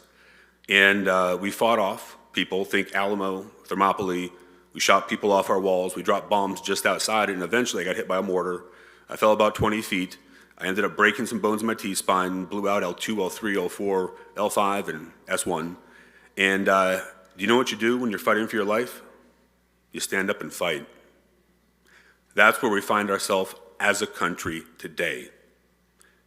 We took it serious in Florida. And when Florida leads, America wins. That's why we are where we are. But similarly, I got up and fought. Months later, we started to figure out what was going on. I tried out for a couple organizations, got picked up, and I ended up on the road to a lot of things. They found out that when I got hit, I broke my back, destroyed a bunch of things in my leg, but they said, we're gonna have to go do spinal surgery, sent me to Walter Reed. Came back, went to a course, failed, and got the opportunity to earn my place in that special unit, a special missions unit on Fort Bragg. And again, God's plan is so much bigger than ours. You see, again, it taught me strategy. It gave me opportunities to work with our national labs in the federal government and understand things that are incredibly complex, far beyond the scope of the day-to-day mission of what I was trying to do. It taught me what I needed to learn. I did that until January of 2014, when after a very long process, they amputated my leg. January of 14. About this time, my wife had given birth to our first boy, Gabe, and he was struggling. He was throwing up 8, 10, 12 times a day. We had suffered multiple miscarriages at that time and wanted to have another one. We were going through IUI. We were talking about IVF. And I want to talk about, this is a big thing to me, and I think it's important to talk about it of all places here, because none of us get where we are by ourselves. That's a fact. You see, when I was laying in a hospital bed, unsure if I was going to walk, run, jump, let alone requalify as a Green Beret, my wife sacrificed her role as the senior counter-intel agent in all of Army Special Operations to take care of our family and to get us up on one leg. You see, her sacrifice gave me a leg to stand on before I had one. So let's give her a round of applause. Honey, I love you.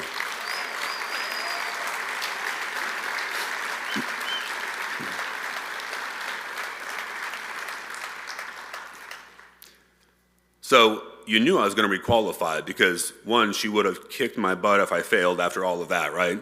And two, that's what we do. Blaise put it succinctly. We win. Never be number two. Losing sucks. That's not what we want, right? We're going to win. I had no doubt I was going to requalify. The only problem was, at 18 years of service, I was the N of one. You see, I found myself in a place where they said it wasn't possible, and I said, okay, give me a chance. And we did. I requalified in every single thing I ever did as a Green Beret. Because you see, when something matters in life, it's not given, it's earned. And I earned my place in our tribe by fighting, by winning, and by requalifying, and I served for another 5 years.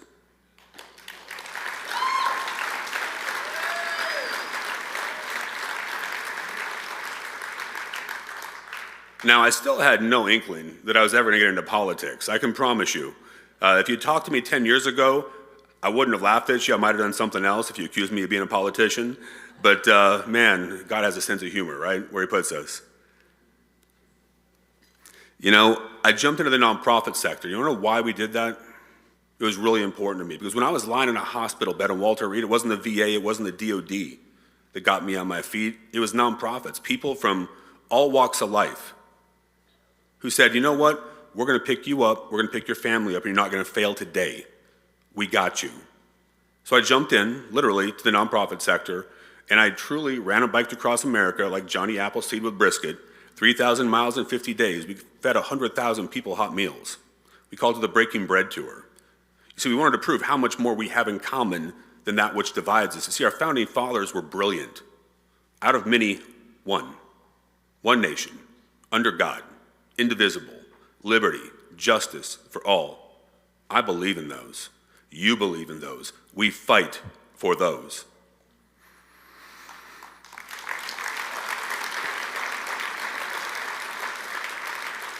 So we went on to serve after natural disasters, millions upon millions of meals. We went on and gave back to our veterans and first responders, one hot meal at a time. We had a camp in Lake of the Ozarks that used food to draw them together. And then we started to have an opportunity to get into politics, and I told them, man, you're crazy. It's not what I want to do. Do you all remember COVID? Yeah, it was a thing. You remember Afghanistan? It was a hot mess. When COVID happened, they muzzled our children. They took away freedom and liberty. They took away opportunities from everybody in this room. But you know where that didn't happen like the rest of the nation? Right here in Florida, because we had a steely-eyed missile man, as Casey calls him, right? In Governor Ron DeSantis, who stood alone when nobody else would. And then states started standing beside him, and pretty soon we were pushing back because one man made a difference. One man stood against that tide. Let's give it up for Governor Ron DeSantis on that.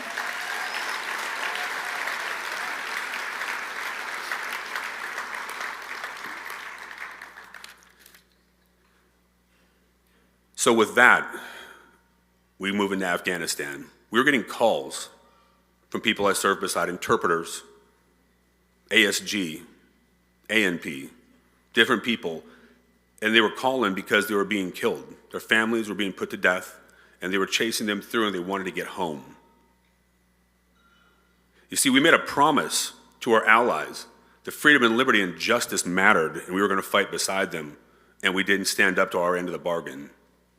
You see, in this nation, I believe that we say what we mean what we say, and we follow it up with deeds, not just words.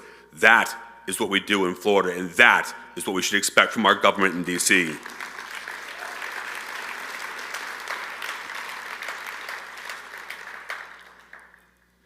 So we're getting to the point where politics became a thing. But have any of you ever had your kid use your words against you? Yeah? Come on, be honest. Man, this was mind-boggling to me. I was pretty stoked because on one hand, he actually listened. On the other hand, I was pretty frustrated because I wasn't living up to my own ethos. You see, we have a rule that says don't whine. I know, as a military guy, that probably doesn't surprise you. Either come right or don't come at all, right? Come with a solution. And he said, Dad, you're whining about it. What are you going to do about it? Well, touche, right? So I'm going to quote Liam Neeson here and say I had a certain set of skills from my previous life. So I started cold calling members of Congress, true story, and different people in D.C., and pretty soon we had a campaign. But there's this guy I just talked about, Governor Ron DeSantis, who said, you know, after all of these things, I got called to the principal's office in Tally. He said, Jay, I want you to be a state senator and run against the mayor of Tampa's mother-in-law. Okay, well, that sounds like something. I don't know. You know, it was pretty amazing. And he said, you're going to get so much more accomplished in 1 year in the Senate than you would in a lifetime in Congress. And I got to be honest, grudgingly, I have to admit, and I did this, I gave him his props. God, he was right. Aren't we blessed to live in the free state of Florida under Governor DeSantis? We have fought for the right things here.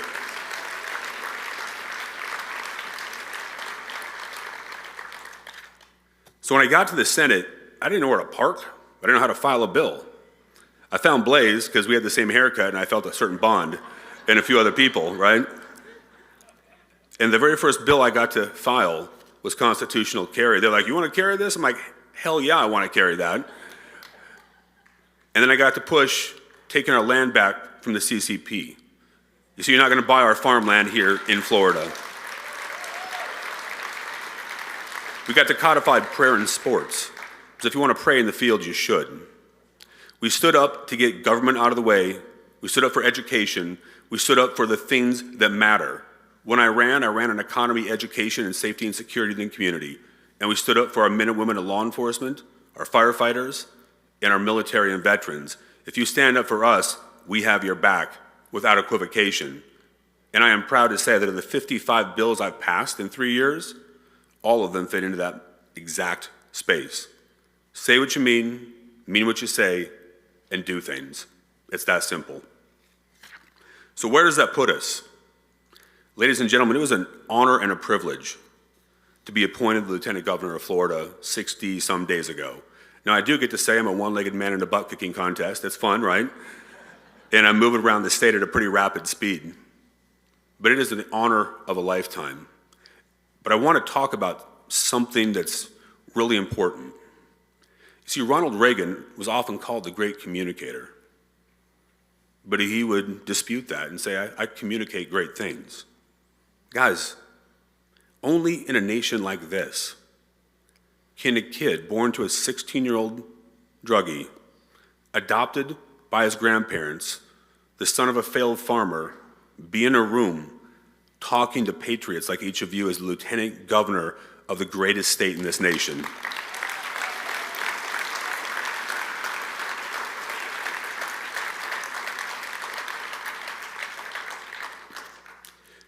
I dream of government that goes out of its way to serve our people and put their neck on the line to make a difference. That's why I went to Israel. It wasn't to grab headlines. It was because I was getting calls from moms and dads, brothers and sisters, from some of the people in Israel saying, I need help. I don't know where to go, what to do. They needed somebody to pick up the phone and bring them home. All told, we brought home 2,300 American citizens.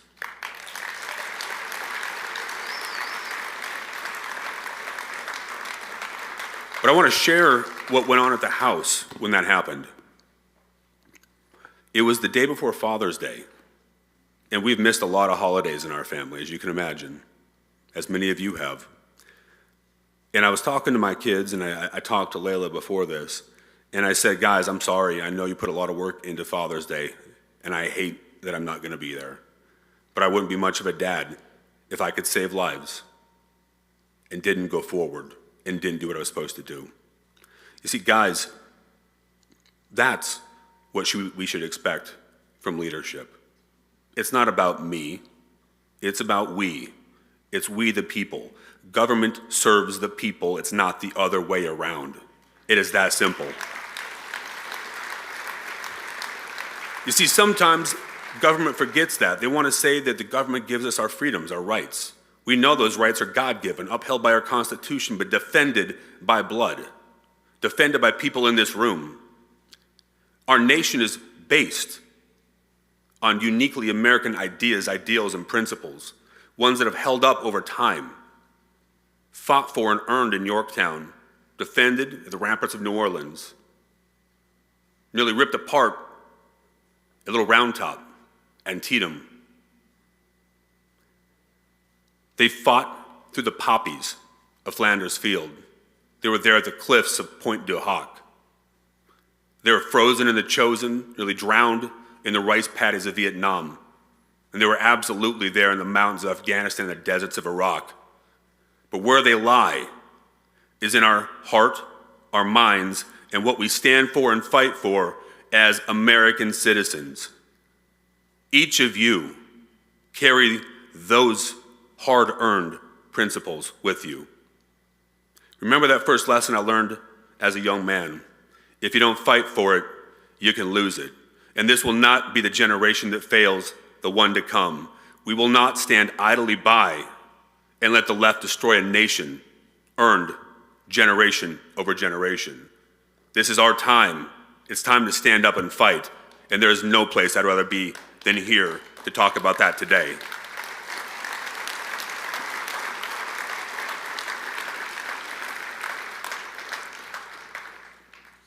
Now I'm going to bring this in for a landing, and I want to share a profound lesson, and one that I personally, truly struggled with.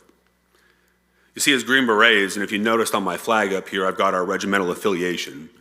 We call ourselves quiet professionals. And for those of you in the room who are part of La Familia or other groups, you're going to hear something that it took me a lot of time to get to think through and talk about. While we tried to be quiet, we weren't actually quiet. What we mean by that is we don't care who gets credit. Do it right or don't do it at all, right? But you see, in the path to being quiet, we were actually silent. We didn't share what we knew. We let people, others, talk for us, and they just didn't get it right. Our nation continued to lurch to the left, while many of us sat there and stood silent. But when you're quiet, you know what happens? People wait to hear you speak. Guys, across this room, we have teachers, educators, leaders. We have warriors. We have people who know what's happened. You have to use your voice. We cannot let this nation fail. It is on our shoulders today. What we teach our kids today is the reality of our nation tomorrow. If we're going to have to prepare our kids to fight the dragon, we better get to work and teach them how to do that. Guys, it's our time. Our responsibility as citizens of this nation is to protect and preserve all that we love for the next generation, just like our forefathers did for us. But guys, let me close with this. We are so blessed to be in the free state of Florida, where we have earned so much, where we have people like Dean and Blaise and Patt, Michelle, so many others who stand up and fight for you. Thank you for what you do. Jimmy Doolittle once said that there is nothing stronger than the heart of a volunteer. We can have people elected to office. They can earn their place to be there by listening to the people. But without people like you volunteering and fighting across the communities, nothing gets done. So God bless each of you for what you do. God bless the free state of Florida, and may God continue to bless these United States. Thank you.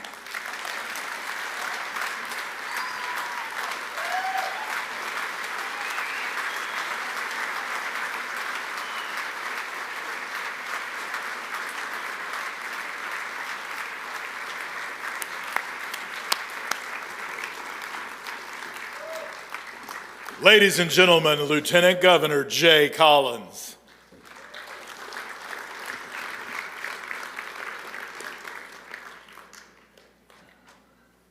When we began this evening, I addressed you all as Republican leaders. I didn't say Republican leaders. No, I addressed you as Republican leaders because leaders you are. And you've heard from Republican leaders of great stature tonight. You know how important the struggle is that our nation faces. You know that it's all eyes on Florida, that we set the example for the rest of the nation.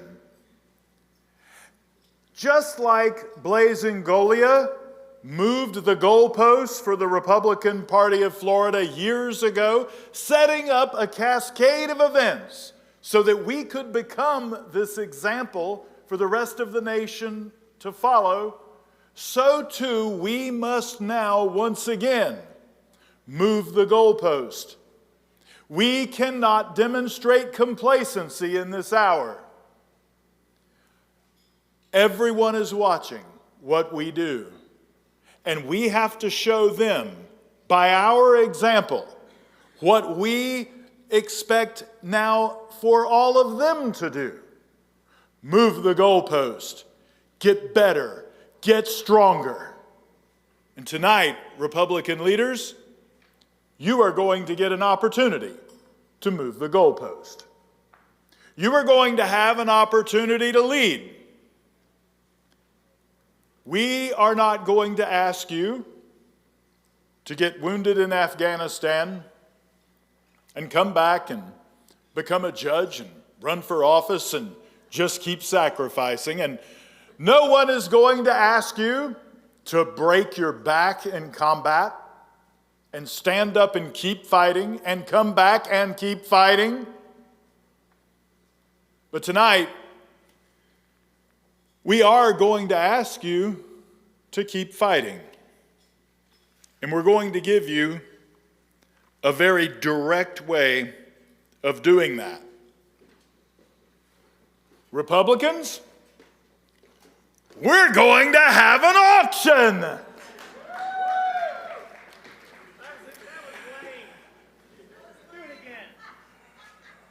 We are not going to have an auction. You know what we're going to have, Mr. Chairman? We are going to have a talent search for the very greatest Republican leader in this room. We are looking for the one Republican who is willing to sacrifice the most, here tonight. Now, you don't have to break your back. Nobody's got to blow you up. All you have to do is stand up and bid. And I want to remind you that a sacrifice is no sacrifice if it doesn't hurt. I ask each one of you to think seriously now. We didn't come here to just have a party. We came here because an army must have beans and bullets. Politically speaking, we must have flyers. We must have a way to communicate the message of hope and all that Florida is. And we must have a way to move the goalpost and show all of the rest of the nation that what we do here is relentless and victorious, and it must echo from here all across the country. Now, you know, I wasn't the first choice to MC. I wasn't the first choice to be your auctioneer either, I'm told. I don't know why they chose me, other than, among other things, I am a cattle rancher, and I think they think I've been to cattle auctions, and so I must know how to do it. I have done it a few times, but I'm going to have to practice just a little bit. So, Chairman, just bear with me. I'm going to practice. Let's try this. $500. $1,000. I don't know, did that work? Let's try it like this. $1,500. Hey, I think I got it. All right, Republicans. To my right, you will see a painting. It is a painting by an artist that many of you know. Harley Henning, also known as Gnarly Harley, is a native of the Emerald Coast. He was born in Eglin Air Force Base. He grew up in Mary Esther, Florida. He currently lives in Destin. Gnarly is a local artist and is one of the best in the world. He has painted world record fish such as the largest recorded blue marlin in the Gulf of America and internationally in the Indian and Pacific Ocean locations. The lionfish outside this building was freehand painted by him. Gnarly has been recognized in the fine art world, showing at the Dolly Museum in St. Pete and also at the LA Art Show. He supports a number of charities like Emerald Lagasse Foundation, SOF Missions, The Right Fight, and Take a Kid Fishing. He loves supporting his community, and through his art, he spreads love with a brush. Gnarly has received tens of thousands of dollars for his paintings, and he has painted this painting for us. Deeply symbolic. It symbolizes many of the accomplishments that we have wrought in the state, in the free state of Florida. Ladies and gentlemen, Gnarly is with us, and will you please give him a rousing round of applause? Please welcome Gnarly Harley Henning. Thank you, Mr. Henning. You can take your seat. And now, it is the time we've been waiting for. We are searching for the greatest Republican in the room. Who's the very best Republican? The very best Republican would certainly be willing to bid $500 for this painting. Do I have, now when you bid, hey, look, there are no mistakes. The auctioneer makes no mistakes. If you're just waving to a friend across the room, you just bid. How about $500 for the painting? I've got a bid right here. Okay, I've got $500. I got $500. Who's the greatest Republican in this room? The greatest Republican would bid at least $1,000. Do I hear it? Is that your phone? Are you taking a selfie or are you bidding? Okay, watch out. Remember, I make no mistakes.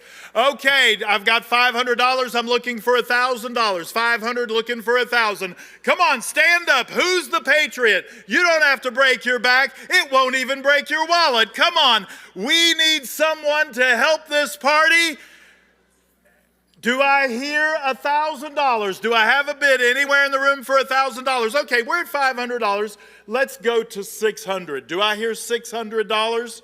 Do I have $600? Anybody? I've got a bid of $600. I've got 600 now, 7. 600 now, looking for 7. Do I have a bid of $700? Was that a bid, ma'am?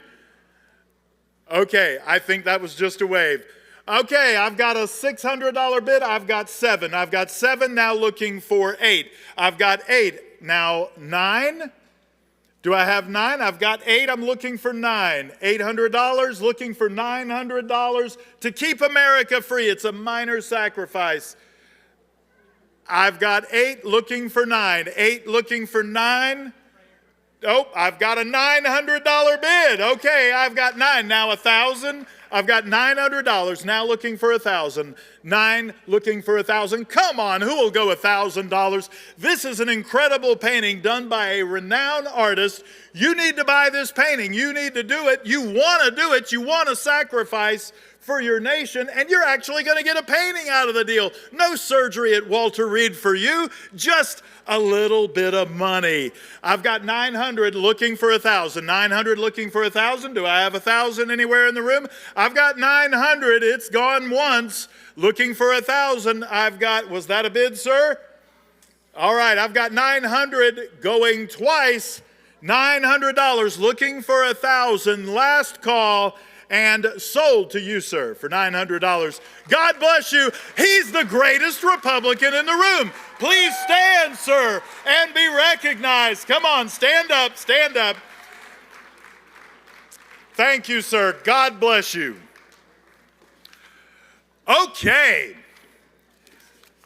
I know some of you are sitting there and you're feeling guilty. You really, really wanted to be the greatest Republican in the room, and you didn't quite make the cut. And you're sitting there thinking, reflecting about all the sacrifices that the men who just spoke up here have made, and you're feeling like you need to really do something about it. This is the last item that we have to auction. And do we have a picture? I think we have a picture of the next item, if we can put that on display. It's also underneath. You want to grab it? I am going to grab it. Tell them what it is. Now this will get you going for sure. You see, we have the greatest Republican already designated, and the greatest Republican is the 800-pound gorilla, 900 actually, I think it was. He's on the top of the hill. If you want to bump him off, we're going to make it possible. You'll need some real firepower. It's up. All right, and you can see the photograph here. This is a Donald Trump, 5th generation Glock custom Trump Fight Never Surrender handgun. It's 9mm, made in Austria. It's gold with black etching. In order to bid, you must be 25 or older and meet all of the Florida requirements to own a firearm. AA Tactical will handle the transfer and registration of the weapon, and the new owner will be responsible for contacting AA Tactical to complete the transfer. Now, ladies and gentlemen, you can see my grandfather taught me well, keep the weapon pointed in a safe direction. It has been rendered safe, though. And I'll now place this back, keeping it pointed in a safe direction, in case Mom's watching. And now, One more thing.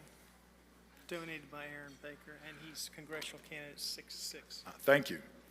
I'd like to point out that this item was donated by Mr. Aaron Baker, congressional candidate for Congressional District 6. Aaron Baker, are you in the room, sir? If so, please stand to be recognized. Thank you, Aaron Baker, for the generous donation.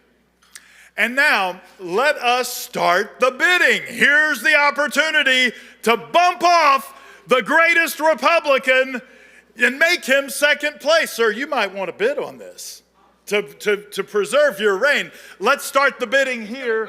Wait, he's got a number. You got a number? All right, well, we're going to start the bidding at $1,000. Do I hear $1,000? I've got $1,000. I'm looking at $1,000. Do I have $1,500?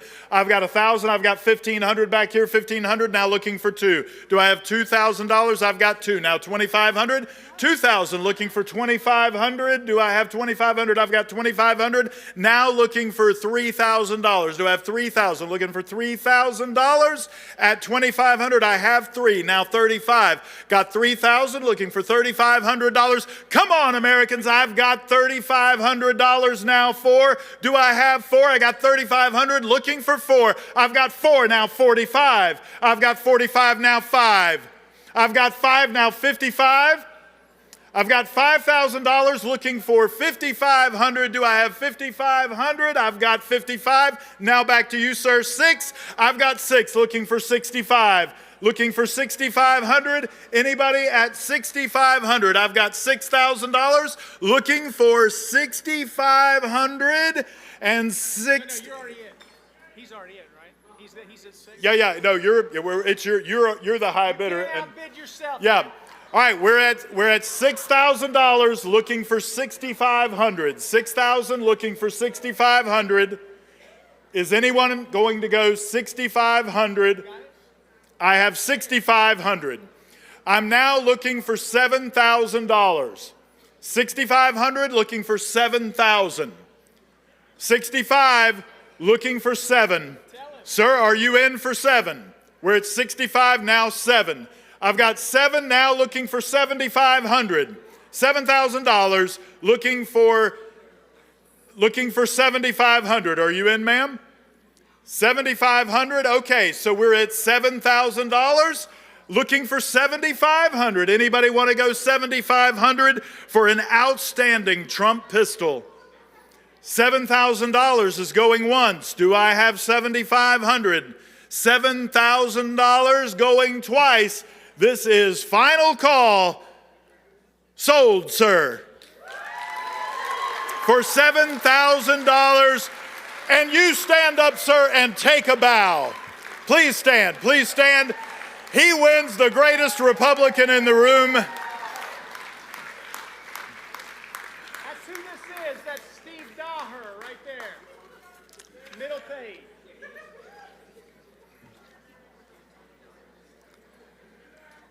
Ladies and gentlemen, may I now direct your attention to a video greeting from the greatest governor in America, Governor Ron DeSantis. Well, good evening, Northwest Florida Republicans. I'm sorry I couldn't be with you tonight, but I want to thank you for all you're doing to help keep the state of Florida free. You know, when I got elected governor in 2018, Florida was that 1-point state, and our candidates would typically get their clock clean in Miami and Broward and Palm Beach. You'd fight to hold your own in the center part of the state, but you would be going in with a vote deficit until Northwest Florida came in, and that would typically vault our candidates to victory, sometimes by very narrow margins, but that's really how we were able to win statewide races. And that was true for me 2018 when we had 300,000 fewer registered Republicans than Democrats in Florida. Well, fast forward 4 years after that, when I was running for re-election, we had 300,000 more registered Republicans than Democrats, a 600,000 registration shift, and we were able to win the state by over 1.5 million votes, the best Republican victory in the governor's race in the entire history of the state of Florida. So in that race, Northwest Florida was padding the margins, and I'm pleased to report that today, we're not up by just 300,000 in registrations. We're up by more than 1.3 million in registrations. And so there's more places throughout the state that are voting like Northwest Florida has voted, and that's a good thing. I would not want Northwest Florida to start voting like Broward or Gainesville or some of those other places throughout our state. We have done that, though, because we've produced results. We led with courage and conviction, beating Fauci on COVID, beating Soros on crime, beating the teacher union on school choice, winning against Disney, winning against ESG cartel, you name it. We fought the fights, we won the battles, and we've delivered results. And that's why people have responded the way that they have. I'm also pleased to be able to report that we have a great constellation of leaders that are serving the state of Florida right now, and some of them are with you here tonight. We have our Attorney General, James Uthmeyer, who worked in our administration for many years. He's been Attorney General since February when I appointed him in that position, and he has established himself as the strongest Attorney General in all of the United States. All of the key issues, he's fighting for you, and he's delivering results, and that's very, very great to see. We also have our state's chief financial officer, Blaise Ingoglia, who's been serving in that role since this summer. He is leading these audits of all the local governments, and he's exposing hundreds of millions of dollars of waste in a way that nobody has ever done in the history of our state. He is showing what we believe needs to be done. The property taxes are a huge problem. Florida residents with their homestead property should have exemption from property tax. He's showing that if you just manage the budgets better, that we would be able to get this done. So we're going to be working very hard on that. We're going to continue with the audits. We are going to provide the voters with an ability on the ballot in November of 2026 to be able to enact really strong protections for their personal residences. We also have Lieutenant Governor Jay Collins, who had been one of our senators in Tampa, conservative senator, and I appointed him this summer to be lieutenant governor. He is a 23-year Green Beret and even served the last 5 years of his service with only one leg. How many people are able to qualify to be a Green Beret, much less qualify again on a prosthetic leg? He's also helped effectuate rescues of Floridians in harm's way throughout the world and has really been a hard charger. That's why I call him the Chuck Norris of Florida politics. So you have the strongest constellation of leaders at the state level of any state in these United States. They're doing you proud, and you should be thankful that you have people in those positions that got your back. And so really what we need to do going forward is not get high on our own supply. I can tell you this shifted very quickly in our direction, and it can shift back very quickly if we don't play our cards right. The way you continue to solidify Florida's success is to continue to deliver big results. When you campaign on issues, follow through on your promises, and get the job done. The way you fritter away these big Republican majorities is to go native, is to get squishy. Instead of flying under a banner of bold colors, you start embracing pale pastels. That will end up eroding the Republican advantage, and it'll give the Democrats a lifeline into this state when we shouldn't be doing that at all. So you've helped show the way in Northwest Florida for many, many years. Now the state is reflecting more of that thinking in all corners of the state, including places like Miami, which we were able to win by double digits, and Palm Beach. Who would have thought we could have done that? So thanks for what you're doing. We're leading the country. Everyone looks to Florida for leadership. We've proven it can be done. We've proven conservative policies work. We've proven conservative values, when applied properly and fearlessly, will deliver big results. So thanks for what you've done, and God bless you all.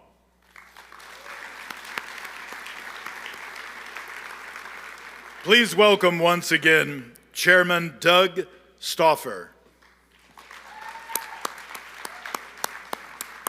Appreciate you. All right, we're going to bring this in for a landing here pretty quick. We do have the door prize that we mentioned, and it is in my pocket, been there all night, $914 in honor of the governor's birthday, September 14th. So somebody will get this. I'm going to ask Mo are you ready for this?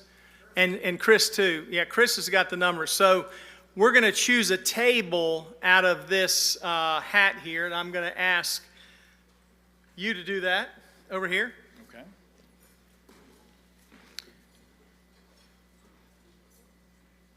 Is that right? Just one.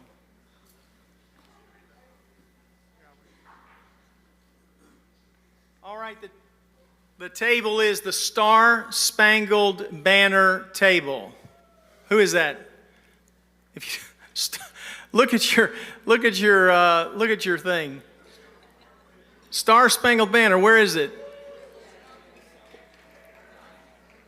Where is it? Right there. Okay, they're all the way back there. All right, how many do you have at your table? Do you know?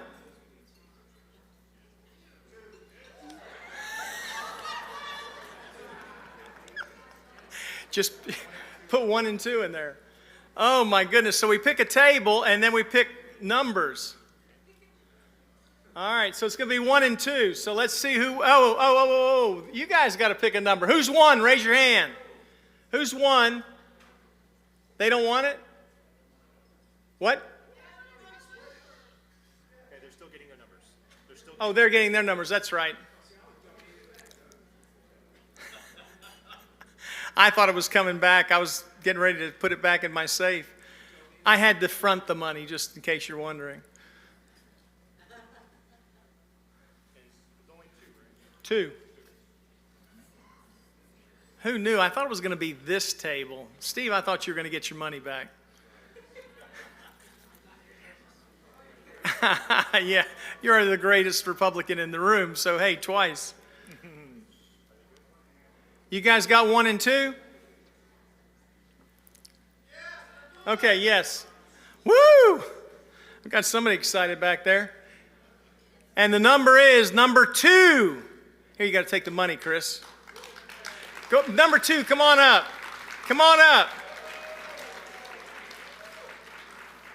Is it Gay Ellis? All right. Here, give it to somebody. I'm going to go ahead and have the choir come back up. We got one closing choir while I'm making some remarks at the end. I do want to thank the staff, Tara Joy Hill, the event manager, Pam Berg, the facilities manager, and the Aramark team. Let's give them a big round of applause. I want to thank the Recs from Escambia, Santa Rosa, Walton, and Oak Rec. Would you guys just go ahead and stand if you're in any one of those RECs? Just stand up. Want to recognize you. All right. Thank you for being here. Thank you for volunteering, many of you. You can go ahead and be seated. I want to thank Chris McKay, who is the co-chair of this committee for this event. Also, I want to make sure I mention the Governor's Mansion. It'll be from 5 to 8 o'clock Eastern Standard Time, which is 4 to 7 our time. Governor's Mansion next Saturday. You must have attended this event to be invited. We will compare, who you are. There are guests and all that, but you have to go. You'll have to give us your email, and then we will give it to the Governor's Mansion. Now, there are sign-up sheets on the way out where you signed in. But you can also, in the back here, or one of these sides, you can email media@OkaloosaGOP.com. It's the bottom one right here. You can email your email address to that or sign up there, and we'll go from there. Let me see what else. If you need to contact me for the offer I made at the beginning, my name and contact, email, phone number, cell phone is on the back of this. You can contact me for that. And let's see if there's anything else. I don't think that there is.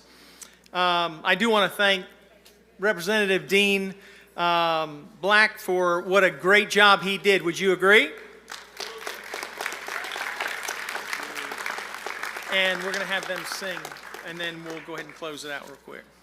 All right, we're going to have them sing "God Bless America."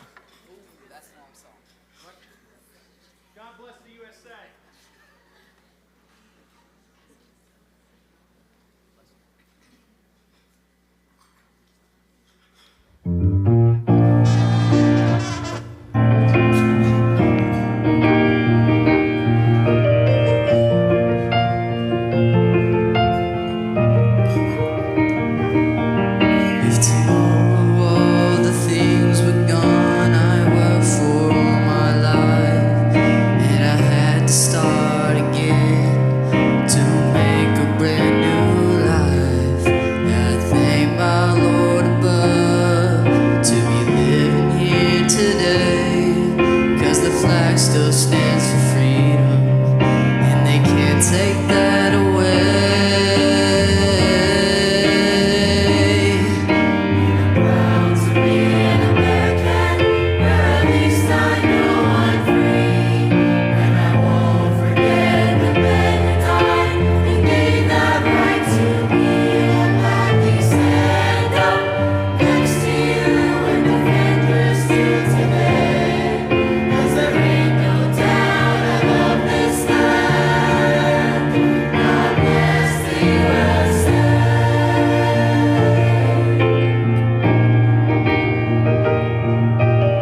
Detroit down to Houston, and New York to LA, where there's pride in every American heart, and it's time we stand and say,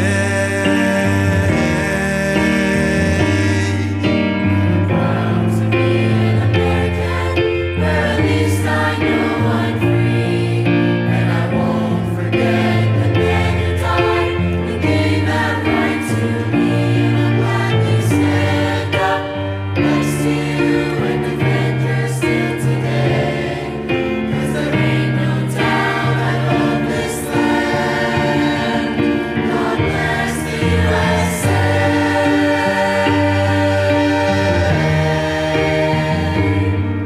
And I'm proud to be an American, where at least I know I'm free, and I won't forget the men who died and gave that right to me.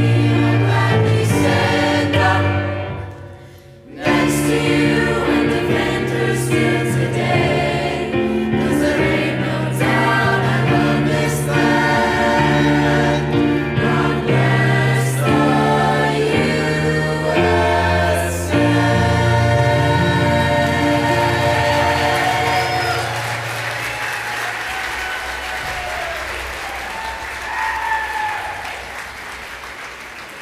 Blessings. That concludes our evening. Good night, everyone, and have a great, safe trip home.